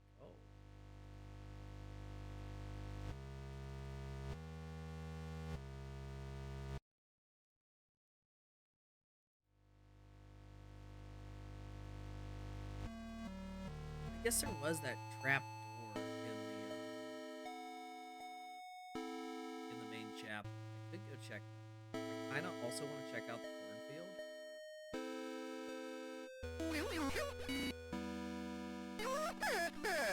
Yes, I'm a bad man. Leave me alone. Yeah, that's what I think happened there. Was like because I kept moving from room to room, and the candles would change. And there was always two candles lit. And when it finally became just one candle, that was letting me know that I was in the same room as her. So yeah, that's what happened. And then once I beat her, all the candles went out. So that's what that was talking about. Or at least I'm guessing that's what that was talking about. I had to come back. I had to walk through the corn one last time. I wasn't sure what I would find. The dogs, the children, the thing that took them. It had been 5 years. I couldn't even find the little graves anymore. I just walked in the field until I found that stupid grinning scarecrow. As I listened to the night wind blowing through the crops, it was like the scarecrow was mocking me. I turned around to go back, and that's when I heard it behind me. Well, it was more like I felt it. I didn't dare turn around. We just stood there. Me, the scarecrow, and the doomed child. Finally, I mustered up a tiny bit of courage and turned to look. It immediately fled in the opposite direction, crashing through the rows of corn. I ran too. What little I saw of it drained the blood from my face and made my skin crawl. I say it because whatever I was looking at didn't have a face, just a bloody gaping.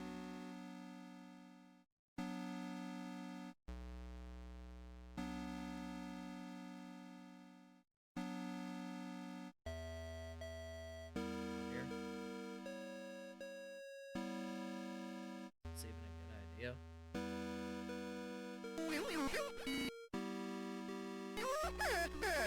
Yes, I am a bad man. Stay away from me. Okay, that just loops. What's up, LDB?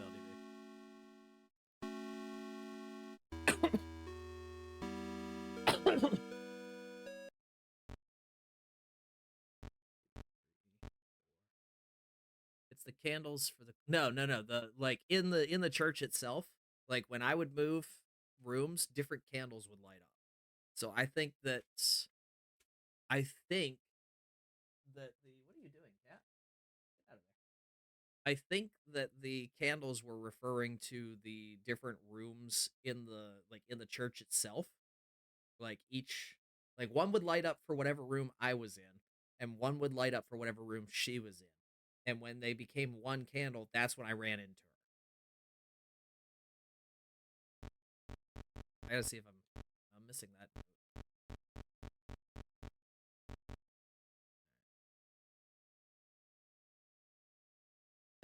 I mean, I guess we'll find out. Like as long as the story continues to kind of make sense and I can kind of draw things together, like then it's fine. All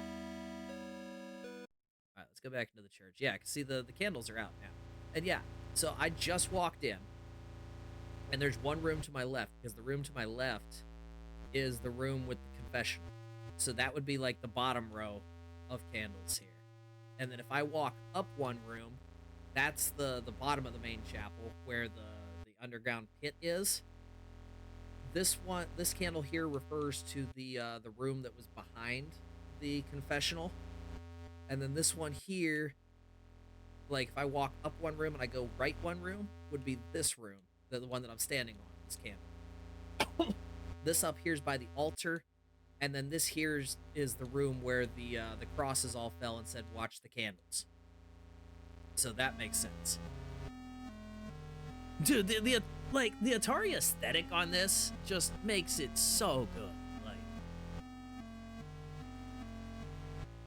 like, honestly, it just works. And, like, hello. If we get to an actual,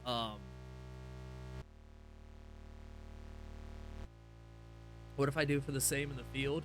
There wasn't anything out in the field. The field just kept looping. Like, I walked up one screen and it just was another cornfield, and as soon as I walked back down, I was at the scarecrow.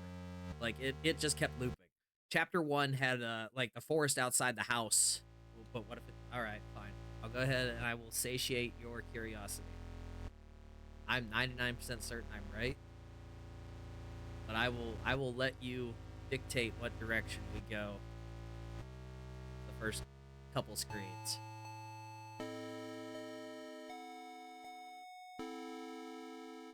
Yeah, no, you're definitely crazy. I'm not gonna deny that, but I'm gonna.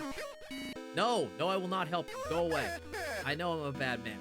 All right, what direction are we going?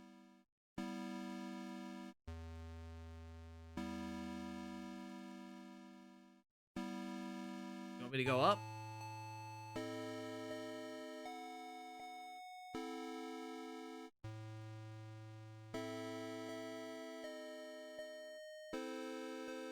All right, I'm gonna go up.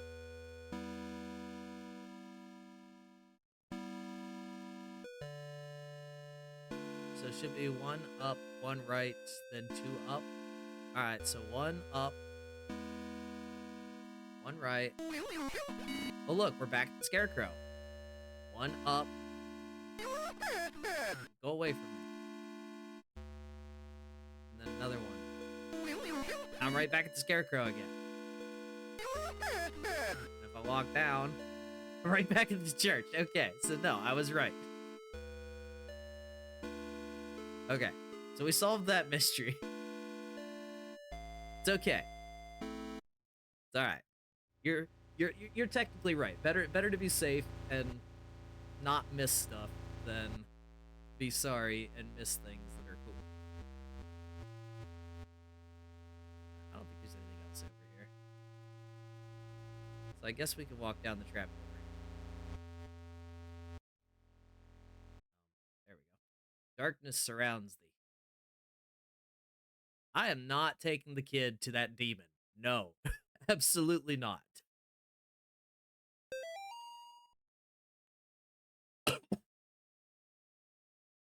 This is my final memoir, hastily scribbled on a page of the good.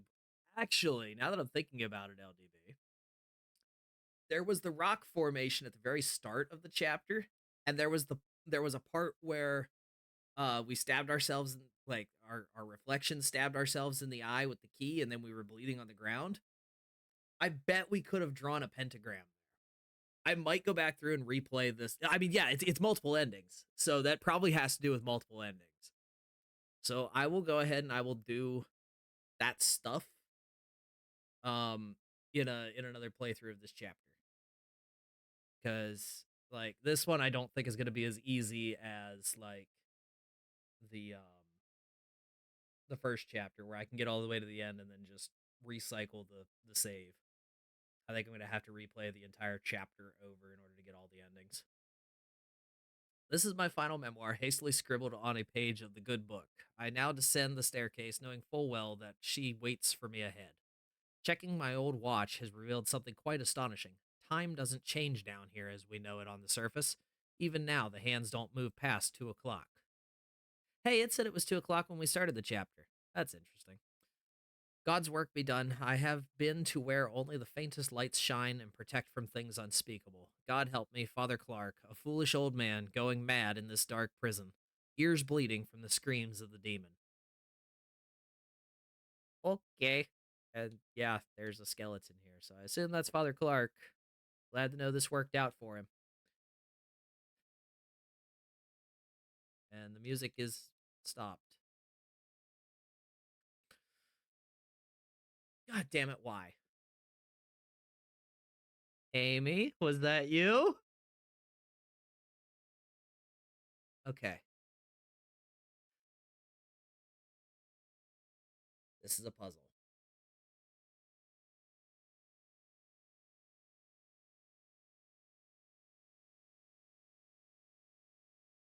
It's a clock.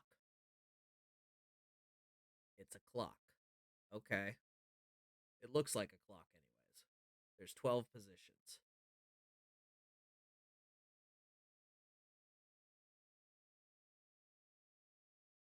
The note that we just got said that it was 2 o'clock. Okay. So now what? Okay. So the H symbol. That would be 2 o'clock. Okay.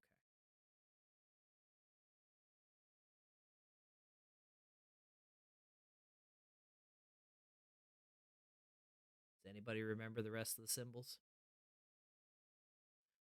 I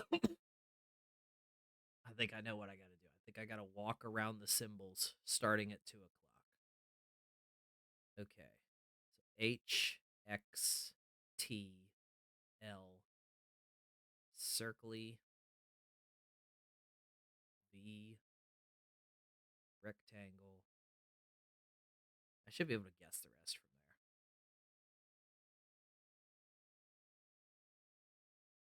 Wasn't the top symbol on the scarecrow or something? I have no idea if it was or not. I'm not too worried about it. I know that the note that I just picked up said 2 o'clock. And the start of the chapter, it also said it was 2 a.m. I do remember that. So it has to do with 2 o'clock. So I know it starts on the H. So it's going to go H, X, T, L, squiggly, V, box. Let's see if we can remember it.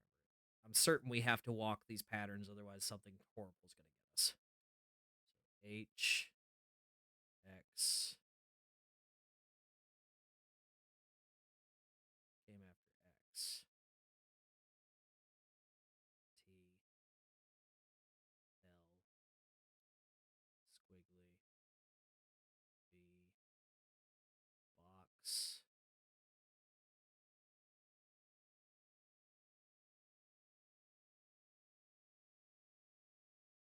Oh boy.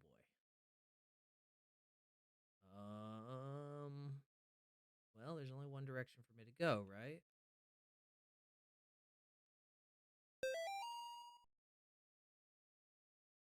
Okay.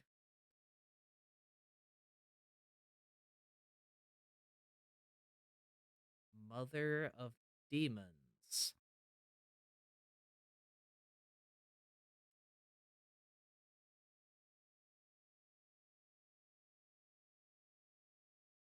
Alright, I don't think these things can hurt me. No, they can't. Oh. Okay.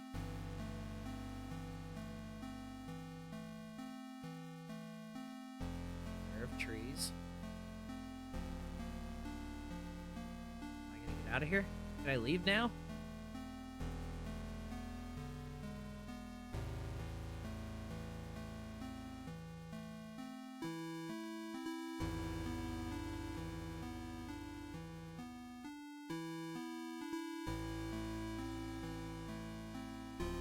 But I know I've gotta pick it up.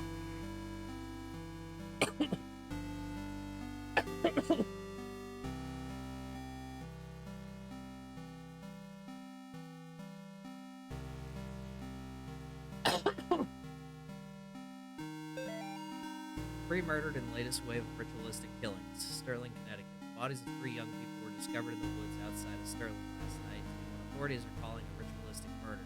Sandra Atwood, Angel Nogales, and Troy Ingalls were the names of the unfortunate victims who were apparently stabbed multiple times and beheaded before being killed in a paganistic ritual. Pandemonium Regnum. Pandemonium Regnum. Why is there a random Latin phrase here? Hold on.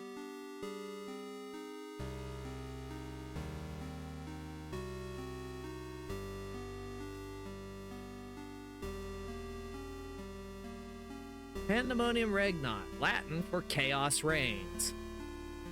Yep, LDB, I think you were right. No.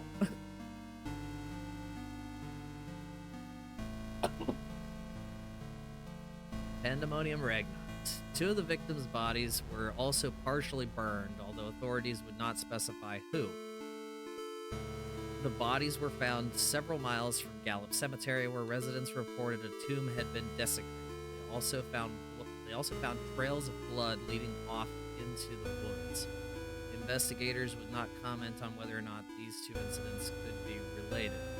The arrangement of the bodies in a ritualistic pattern, as well as the writing of certain symbols in blood, matches the style of several murders that have occurred in the Sterling area since 1996.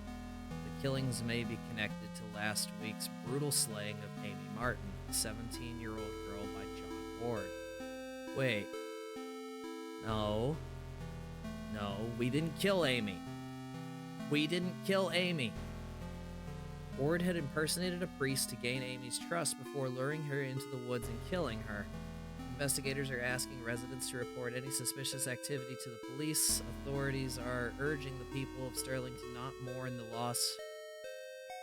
Wait. Authorities are urging the people of Sterling to not mourn the loss of Atwood, Nogales, and Inglis because, after all, they were degenerate, devil-worshipping thugs who were hooked on crack cocaine and hated their parents. Why even conduct an investigation at all? That's what you would like them to think, wouldn't you? Wouldn't you, John? They were just three pathetic outcasts who got what they deserved. You actually did the community a favor when you found them getting high in that tomb. You stalked them through the graves and killed them one by one. You ignored their cries for help, their pleas for mercy. You put holes in their ruined drug addict bodies and then chopped off their heads because everybody knows that removing the head is the only way to kill a snake. Well, guess what? You didn't kill the snake, John. You cannot kill what cannot be killed. Thou shalt not raise up what thou canst not put down again. Thou couldn't not kill Amy. Thou shalt not destroy my works, for they are the works of the eternal dragon. Even now she is at thy door, her hand at thy throat, yet you see her not. I will have thy soul, for I am the god of this world. Pandemonium regnat. Oh, Jesus Christ. What have I done?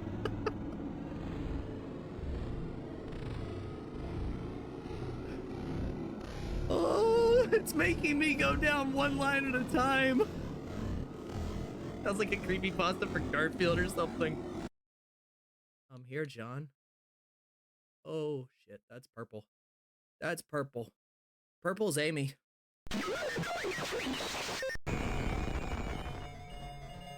Oh, shit. Oh, shit.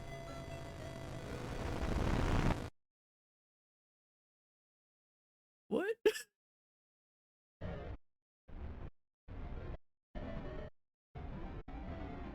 Why am I this thing?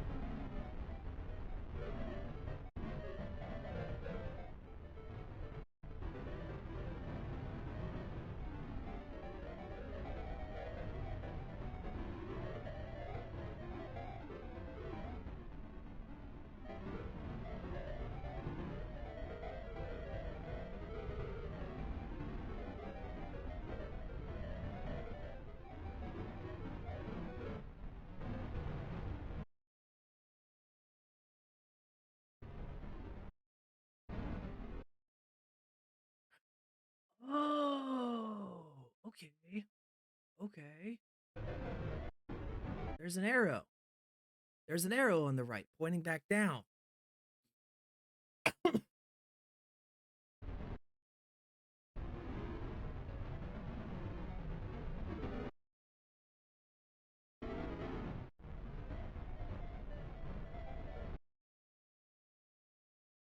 I could go around and come up onto the road. Oh. I could attack them.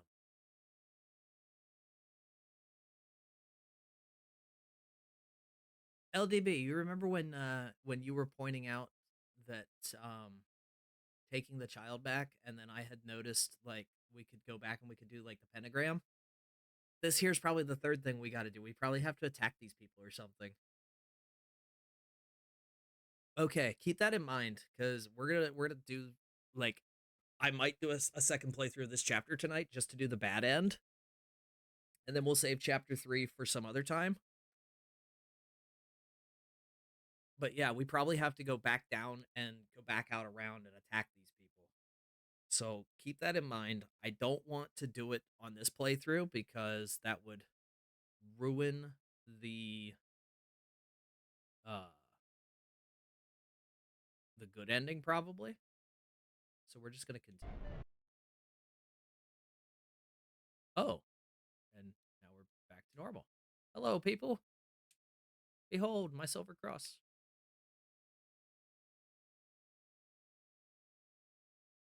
Go to the fort on this one if you can. What are you talking about, fort? I don't know what you're talking about. What fort?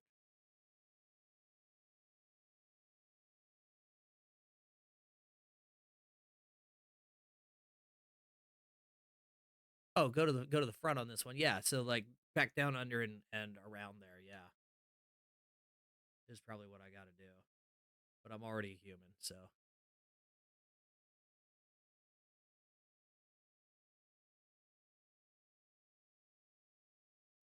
Candy Mountain, Charlie.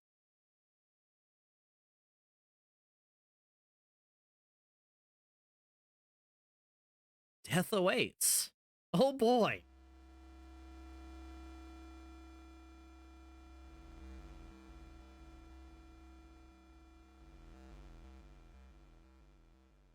Okay.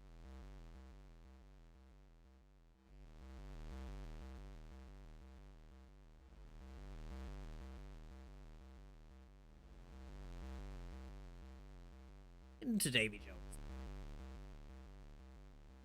Oh, hello, Mr. Skeleton.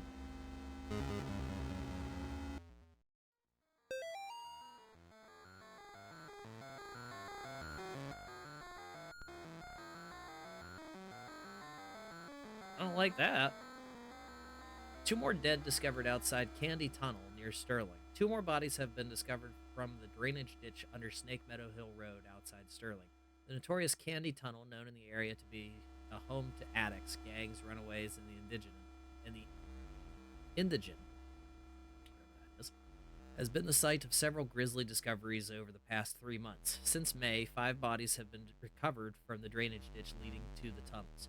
Authorities are being pressured by concerned citizens to search the tunnels amid fears of a possible connection to Joe Bowman, also known as the Candy Store Killer, who has claimed 8 victims in Connecticut and Rhode Island over the past year. Well, I'm going this way. Thank you.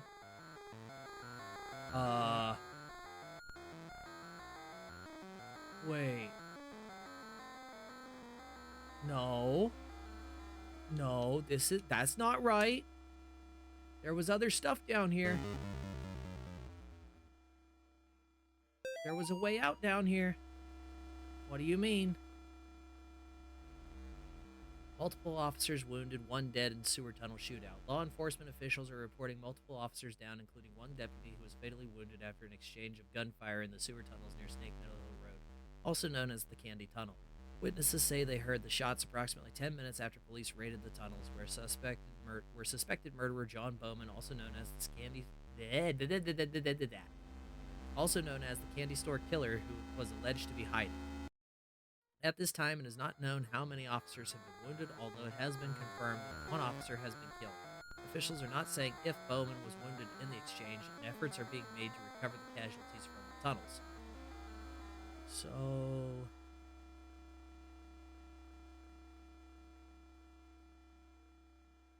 that's not what was up here before.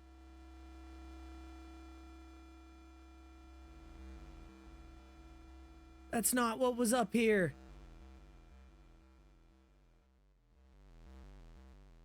Oh, no. Hello? Mr. Redman? Where did you go? Why did you run that way?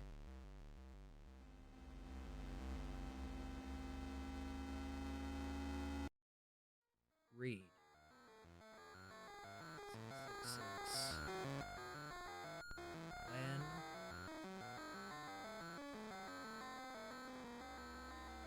you see it, don't move. That sounds promising. All right, I'm gonna go get a water bottle real quick. I'll be right back. Like, I'll be right. I need to stretch my legs. I need a quick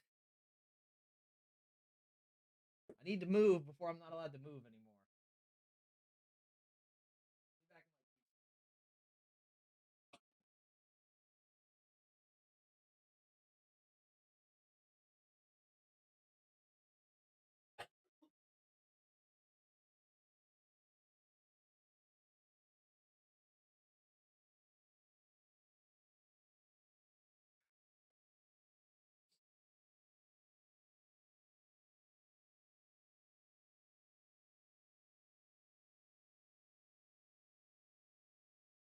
All right.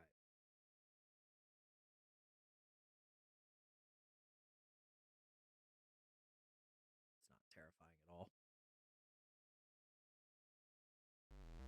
All right. When you see it, don't move.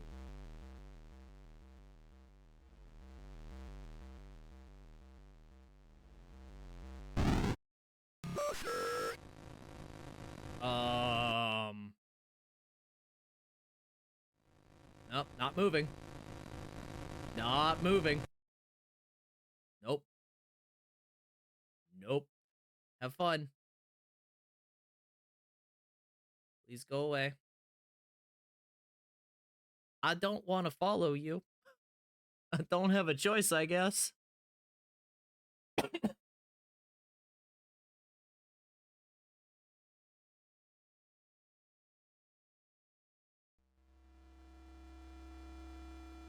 Yeah.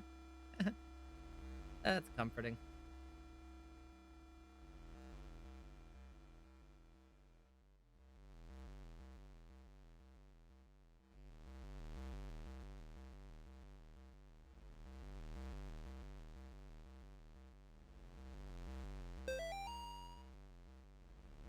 Okay. When I was a boy, my Nana used to tell me old legends about the dragons, trolls, and demons that lived up in the mountains of Norway. In those old tales, the people were never strong enough to kill the monster, so instead they would sacrifice one of their own to appease it, keep it satisfied. It was like a deal with the devil, one sacrifice per year so that the beast would not come down from the mountain and slaughter the entire village in one night. There was no candy store killer. What we're dealing with, it's not even human. When I got separated from the other officers, I saw the damn thing dragging what was left of Jenkins down into its lair. That's when I understood. The bums and the tweakers, the ones with grid and the child prostitute runaways, they'll eventually come back to the tunnels. They always do. It can have them for all I care. Nobody wants them around, except maybe that thing. And I'll tell you what, I hope to God it never gets tired of it. Okay, so I'm guessing that thing is what was actually down here, killing all those people, not some serial killer. It probably actually got the serial killer too.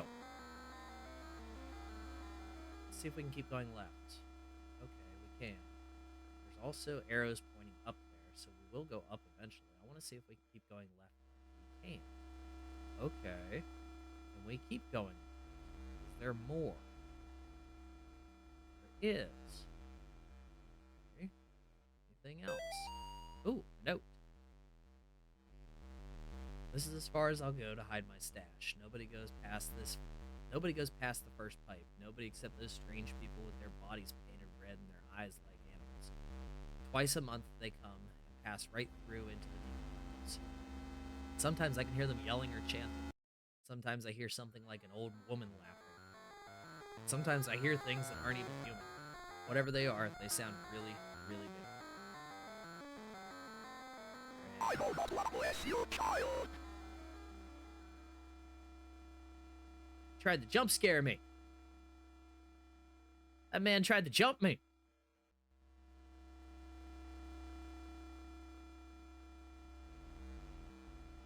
As he's running away, he's like, bless you, child. Like, no, don't you be blessing me. I don't want to be blessed by you.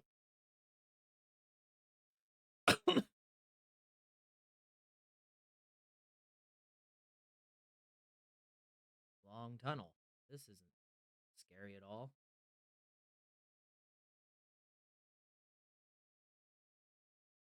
Okay.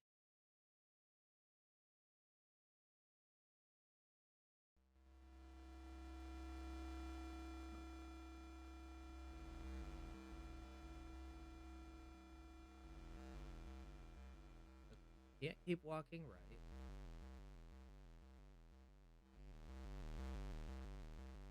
Let's go. I don't even know what way to go. I guess let's go down. There's handles leading down here.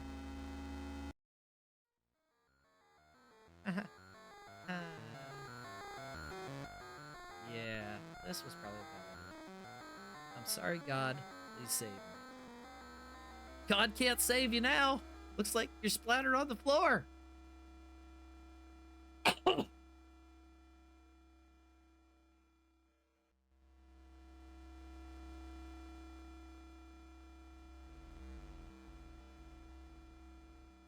Oh, it's dark. I don't like this. It could be anywhere. Oh. Oh! No, go away! Please go away!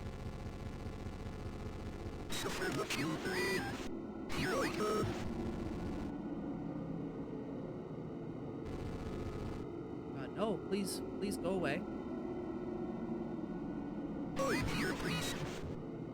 Oh, please no.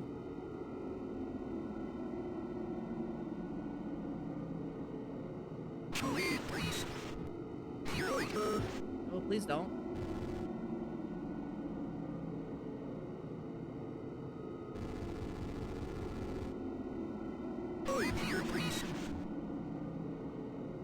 Oh God.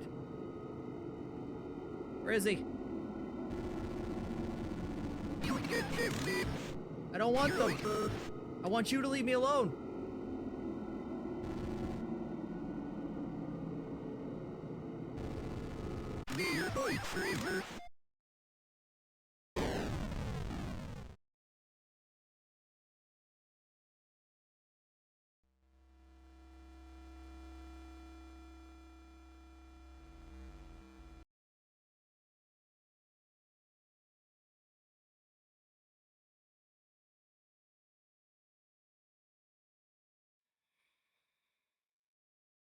Noobsies, if you start getting messages from me at like 4 in the morning, you will know why.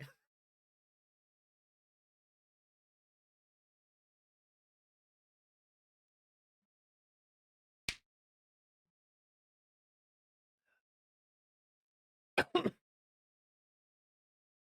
gonna be up just like lurking on people's Discord servers because I can't sleep.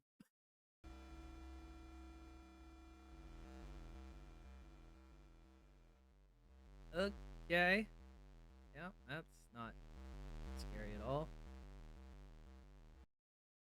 LDB, okay, real quick. LDB, the second playthrough is gonna have to wait till another day. Like, ain't no way. Ain't no way.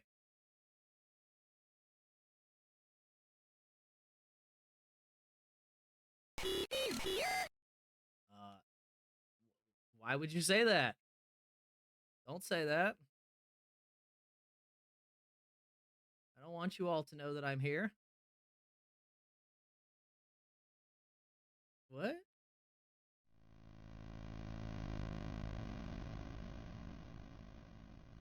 It's locked. Oh God. They hate the light. Okay. Good to know. They hate the light. Cool. Who's they? Oh shit. What the fuck? What the fuck are you? Yeah, no, you stay away. Yeah, no, you run, go away. No, bad. Evil? Evil? Evil? Evil? Evil?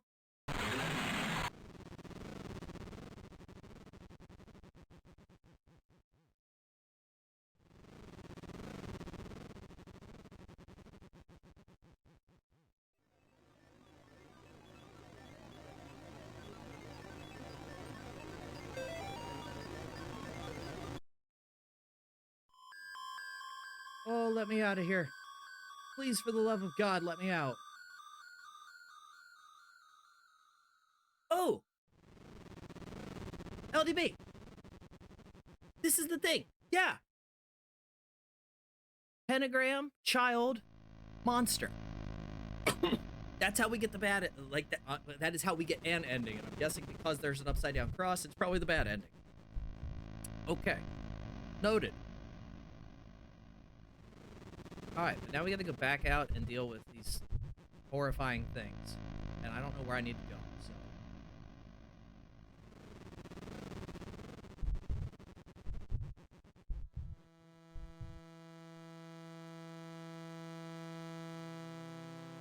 Oh, please, just leave me be. I don't know what you want with me.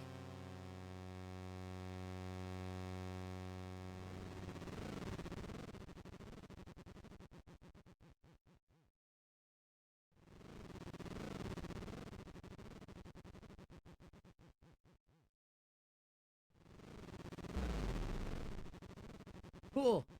Thank God. No. No. Fuck you. Don't be afraid, son. Where 2 or 3 are gathered, go to bed. There will he be also. We can banish this demon together. Father, You must protect Father me Garcia. while I recite the 91st Psalm. Let us go. Okay, Father Garcia, let's go, dude.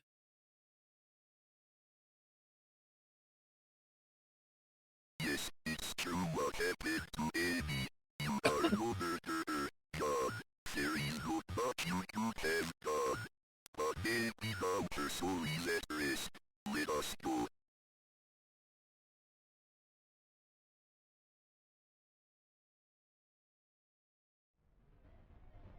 Hello. Oh, you're terrifying.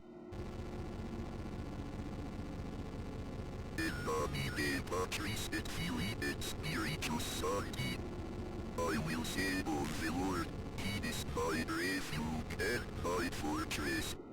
My God, in Him I will trust. I shall not be afraid of the terror in the night, nor the evil that walketh in darkness. I shall behold the reward of the wicked. Because I have made the Lord my refuge. There shall no evil befall me, for he shall give his angels charge over me. They shall bear me up in their hands, and I shall tread upon the serpent. Father Garcia, could you hurry the hell up, please? I have set my love upon him. Therefore will he deliver me. He will deliver me in trouble. He will deliver me and honor me. Vadebus mitsachana exodi domine Patri. Vadebus mitsachana exodi domine Patri. Vadebus mitsachana exodi domine Patri.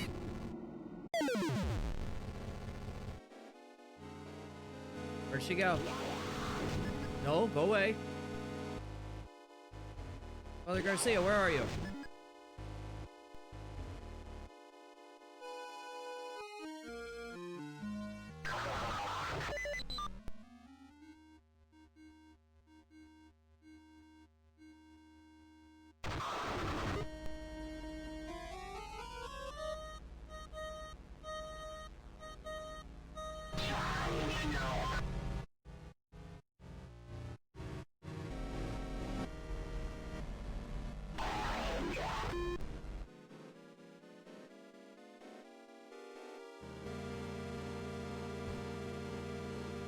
Saw him for a second.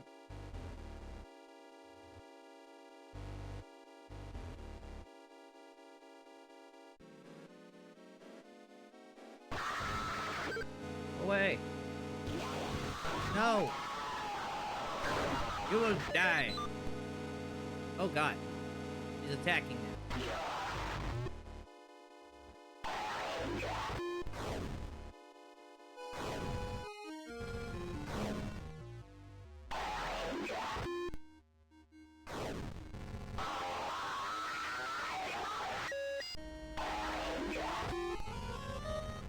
Oh god!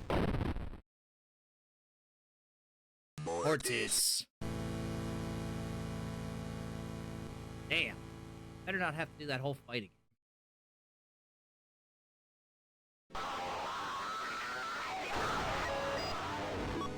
Oh, come on. Mortis.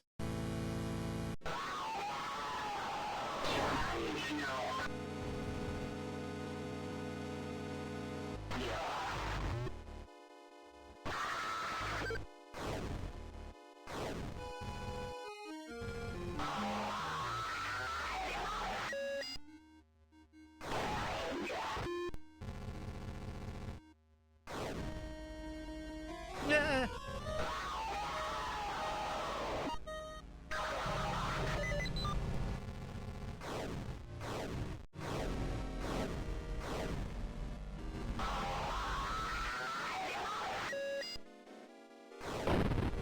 No! How dare you kill Father Garcia?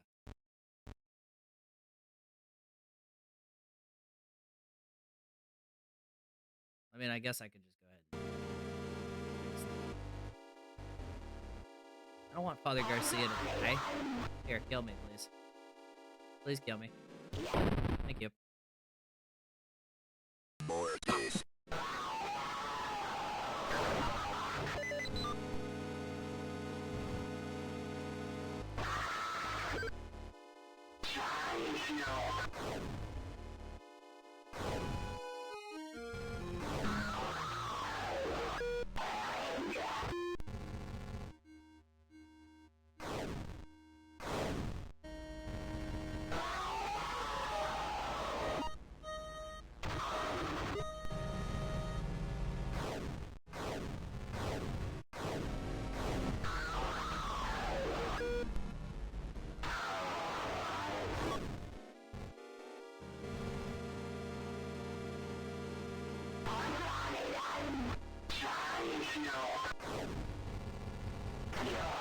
Got her. Whoa.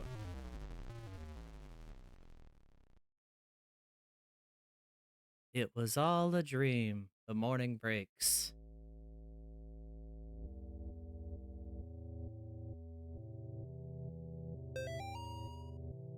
John, can't do this anymore. I'm sorry. I will always love you back. Molly.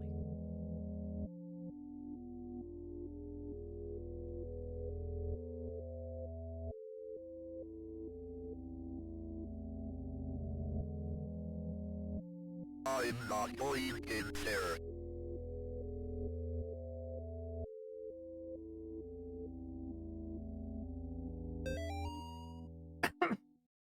John, we don't have much time. The profane Sabbath is almost upon us. If they find Nate and Jason, they will perform a ritual on them to call forth a demon of unspeakable power. The name of the demon is Malphus. I am in the process of discovering their whereabouts. I will contact you again soon. We must not let them do to the boys what they did to Amy. Father Garcia. My nightmares are getting worse. Ever since I left that house, I am haunted by visions of demons. I finished my work with Amy, but now the boys are in danger. This time I must not fail. Malphus must be stopped. As the profane Sabbath draws closer, the workers of darkness grow stronger. This will be my greatest test of faith yet. God have mercy on my soul.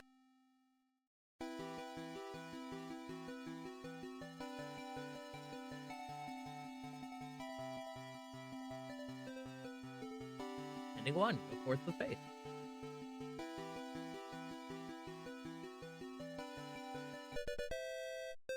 Yay! New stuff. We also should have unlocked the prologue.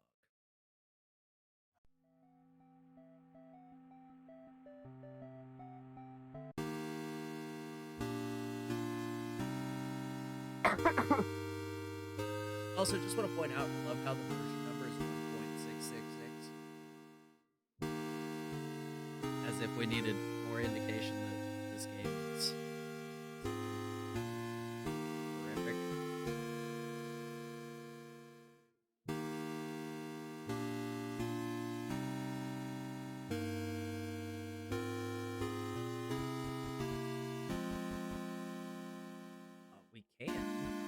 prologue.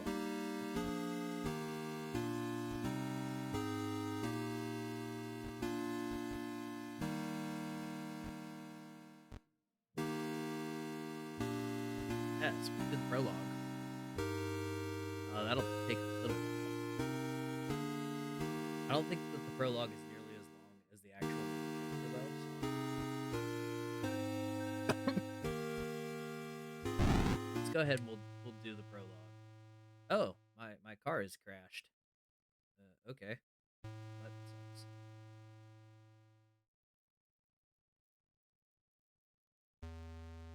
Excuse me, sir. Are you okay? Oh. Oh.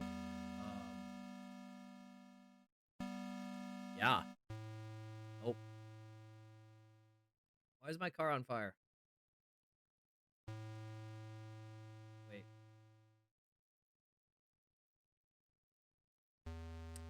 Okay. He's gone. He apparently ran me off the road, is my guess. Car's on fire.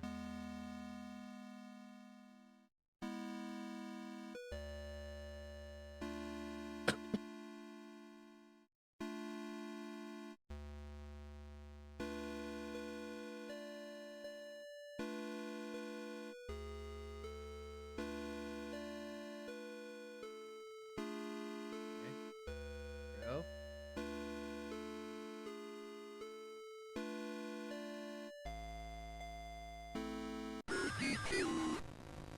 No. How about no? How about you, like, leave me alone and, like, don't try to kill me?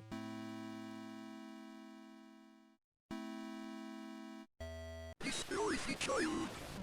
Destroy the child. Alright, well, that, More this.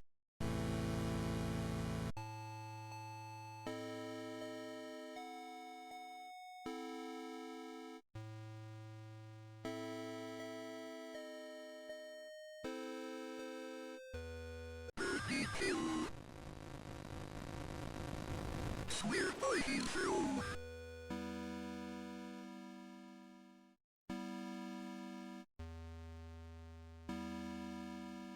Destroy the child.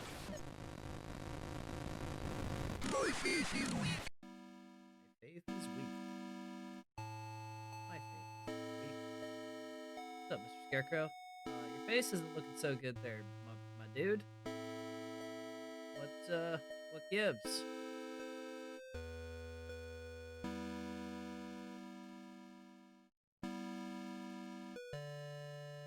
Reap what you sow. We know what you did.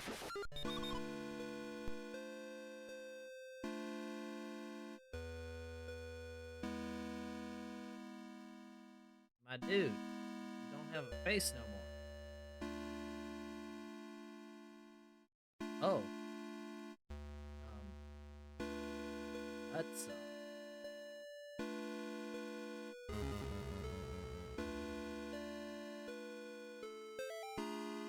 About a week ago, we started hearing those awful noises coming from the adjacent fields. After 3 nights, the children were getting pretty scared. I told them it was just coyotes. That third night, the noises seemed closer than ever. The dogs were panicking. I could hardly approach them. Then, Greta, the last of that old line brought over by the German missionaries, broke loose and tore off into the corn. We all listened, too scared to go after her, as her barks faded away in the distance. After that, we had 2 nights of silence besides the endless whispering of the wind blowing through the crops. Then, this morning, I stepped outside to see this fresh horror left at the edge of the field. There's something out there. Oh, wait. A scarecrow.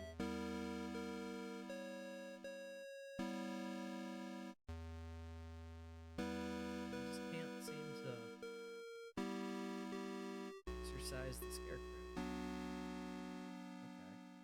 Poor puppy.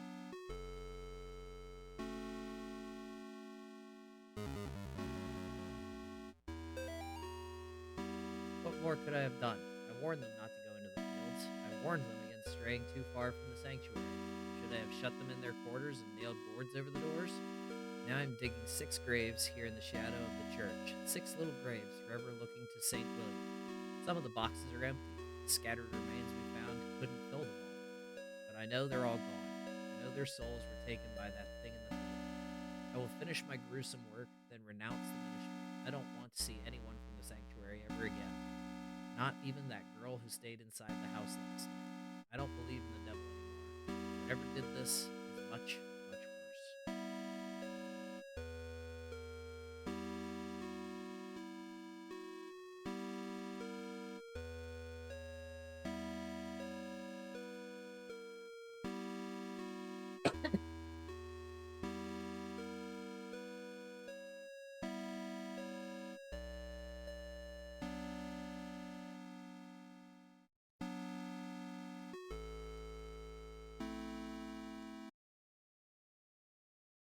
Wait.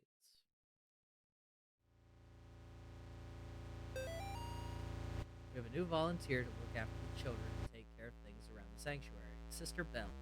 She came highly recommended at the main office in Hartford. Bringing her in marks the completion of staffing the church after all these years. The church has been very careful about letting out what happened to those children. As far as I can tell, I'm the only one left who knows about it.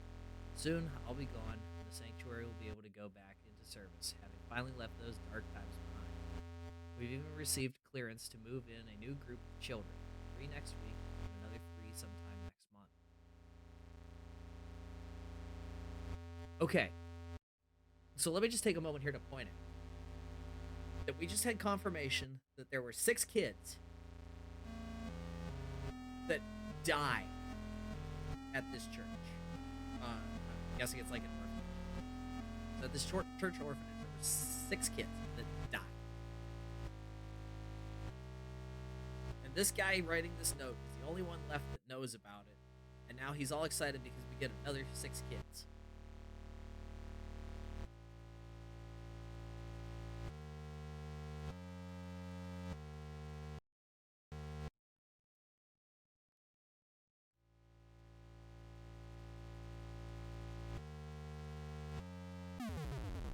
Hello, what are you? Where did you come from?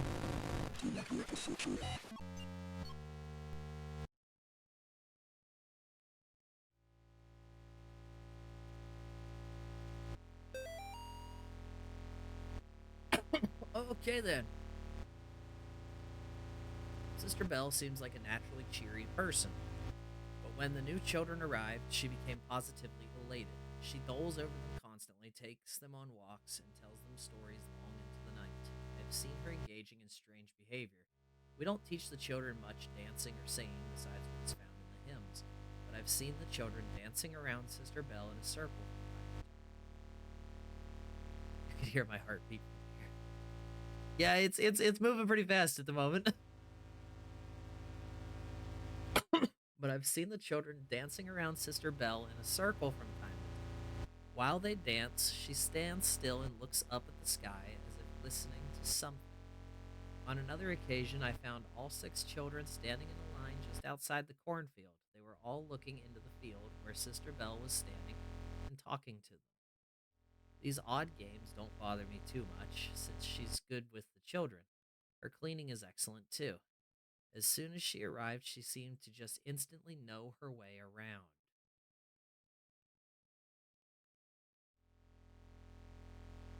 I have so many problems with this.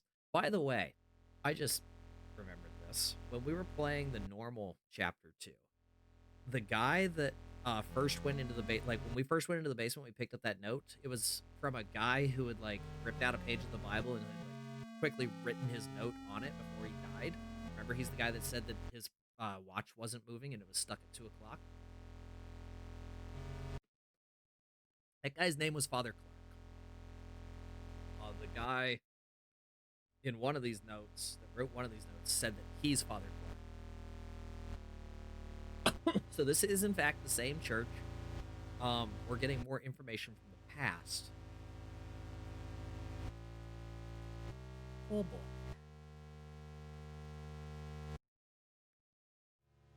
Oh, don't like this. Don't like this at all.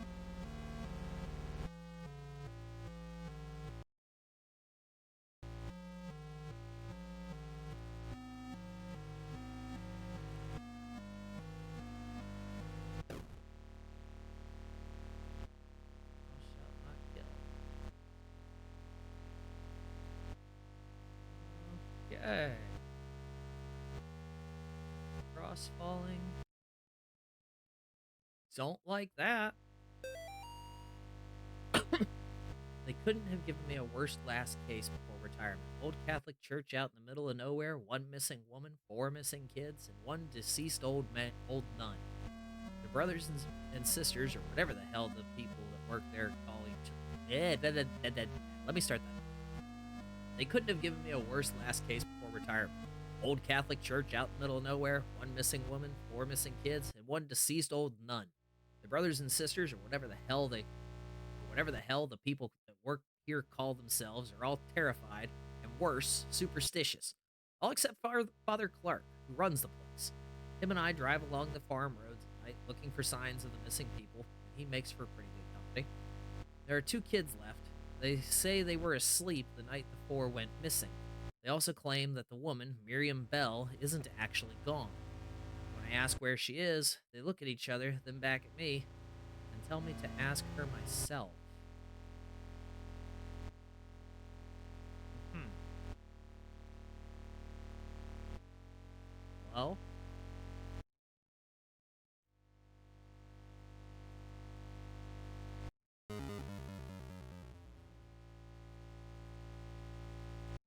I know not what bless your child. Yeah, screw you, dude. I saw you. I saw you.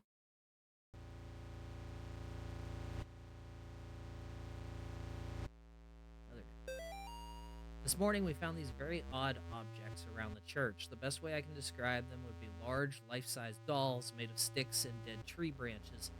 Someone must have placed them there while we were sleeping. Hoodlums, maybe, or a group of weirdos.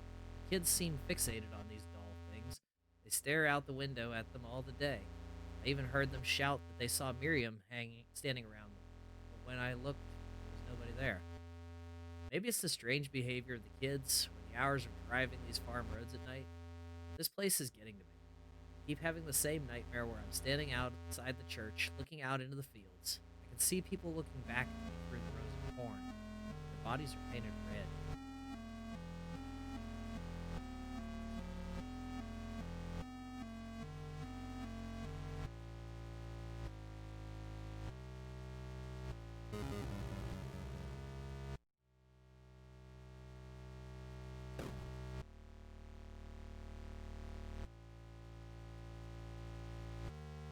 We are many. I had no choice. We are many, I had no choice. Another note. I should have known this place was no good. The signs were all around me. The disappearances, the creepy twins, the life-size stick dolls, 4 of them. Around 2 in the morning. There it is again, 2 in the morning. Around 2 in the morning, we woke up to the sound of an old woman's cackle coming from the hallway outside the kids' room. I know this sounds crazy, but when we got to the hallway, the laughing was coming from a painting of the Virgin Mary. We thought we had lost our minds. Just then, we heard a loud noise coming from the chapel. We got there just in time to see Miriam drag the kids down the stairs leading to the basement. I drew my service weapon, but was stopped by Father Clark. He said something about God's work and headed down the stairs, sealing the opening to the stairs behind me. The stairs don't seem to open from this side. All I could do is wait. I can't describe the noises I heard down there, but one thing is certain. The devil is real. To anyone reading this, please, for the love of God, don't go down into that basement.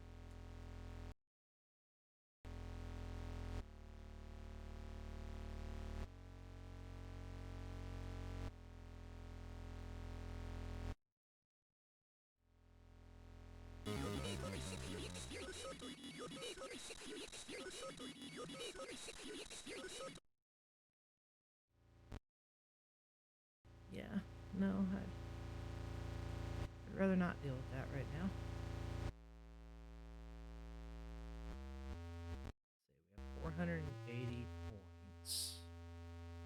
666.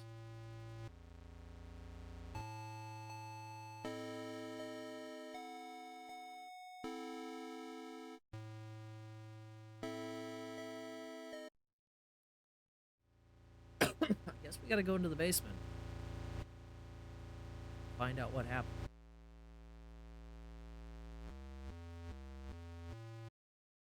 Darkness surrounds thee.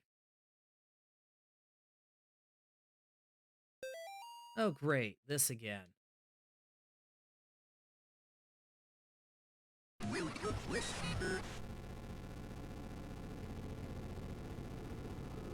Suffer the children. Here I go.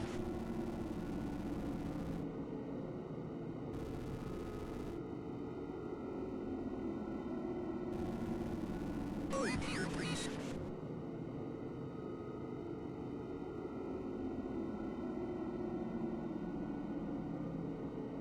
You can have them. I don't want them. You can have them.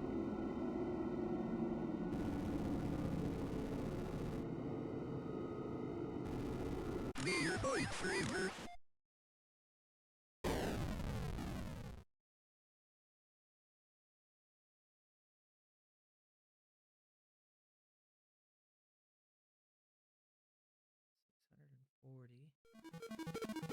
No. No. No. No, no, no. No, no, no. Here is the ritual of the door to hell. Let no brother or sister utter it. He that is master of spirits, let 3 spirits that follow the dragon be put into the effigy of the accursed. Only then can it be purified. You will know it is time when its eyes glow red. To enter the unseen world, destroy the purified effigy with fire. Then shall the door to hell be opened. This is the ritual of the door to hell. Let no brother or sister utter it.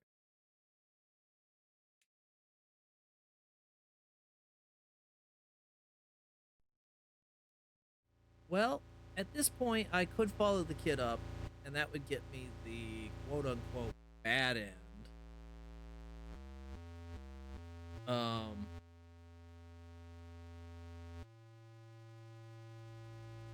or I could go ahead and I could do a slightly different ending, I think. Because I think at this point, like looking at my point total, I think the only thing I have left to do is. Because remember the scarecrow? It was letting me like start to exercise it, but it wouldn't complete. So I wonder if I can complete it now.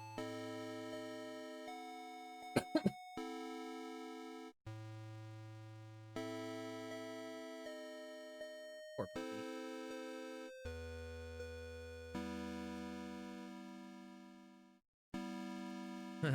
Yeah.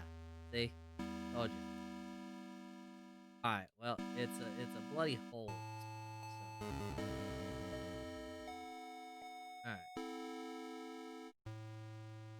It's got the eyes again. So now what we need to do is we need to burn it. I know how we burn it. I'm on fire!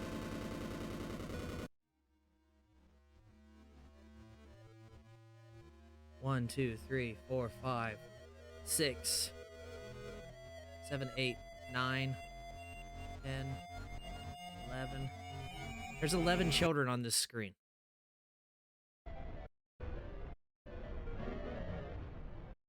There was 11 children plus myself. Foreshadowing.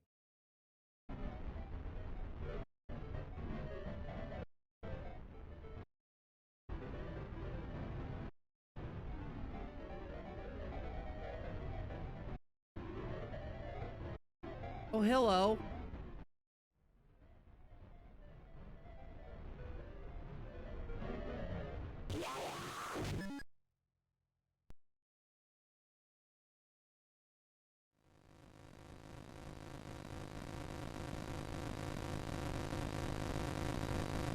What I am about to do has not been approved by the Vatican. Score 666 out of 666. Okay.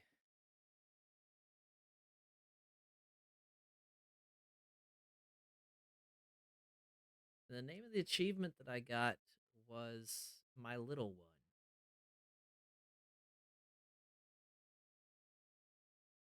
Remember at the start of the prologue there, it said that they had 6 children. Those kids died. Then they got another 6 kids. And of those 6, 4 went missing, 2 were left. My brain's going a million mile an hour right now. So you had the two kids that were left. And in that final screen with the scarecrow, I counted up the number of purple kids, including the two that were standing at the top. And there were 11. The only other person on that screen was me.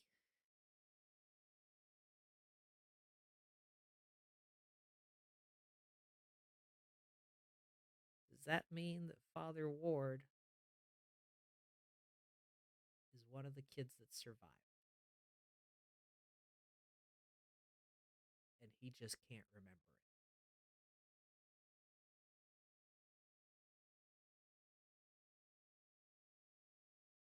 Oh boy.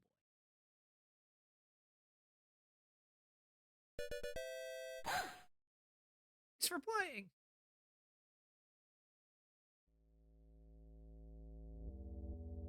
Oh, and then it goes right into chapter 2.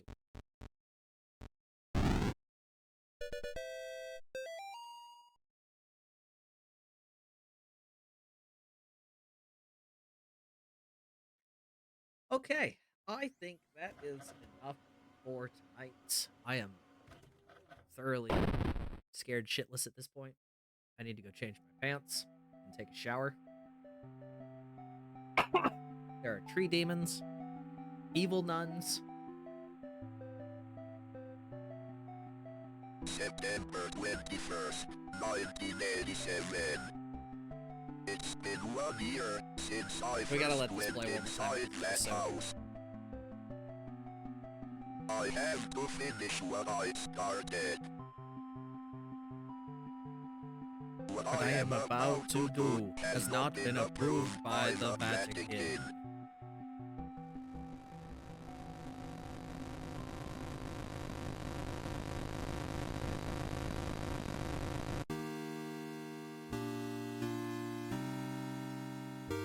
Alright, let's find somebody to raid out to.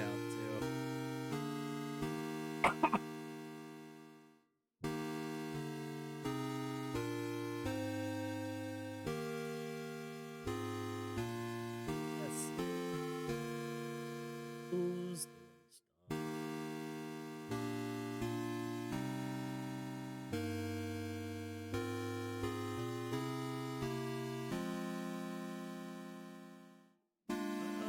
Let's see here. Who's all up?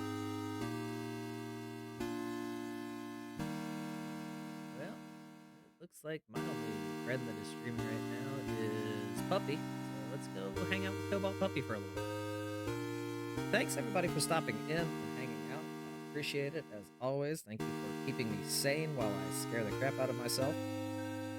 I really do appreciate that part of it, if nothing else. Because there is no way on earth I would be able to sit here and do this by myself just because. Like, no, I'm not that kind of person. I am not the kind of person to sit down and play a horror game, even if it's a horror game with Atari graphics by myself. So thank you all for hanging out and just kind of being here. We'll get this raid set up.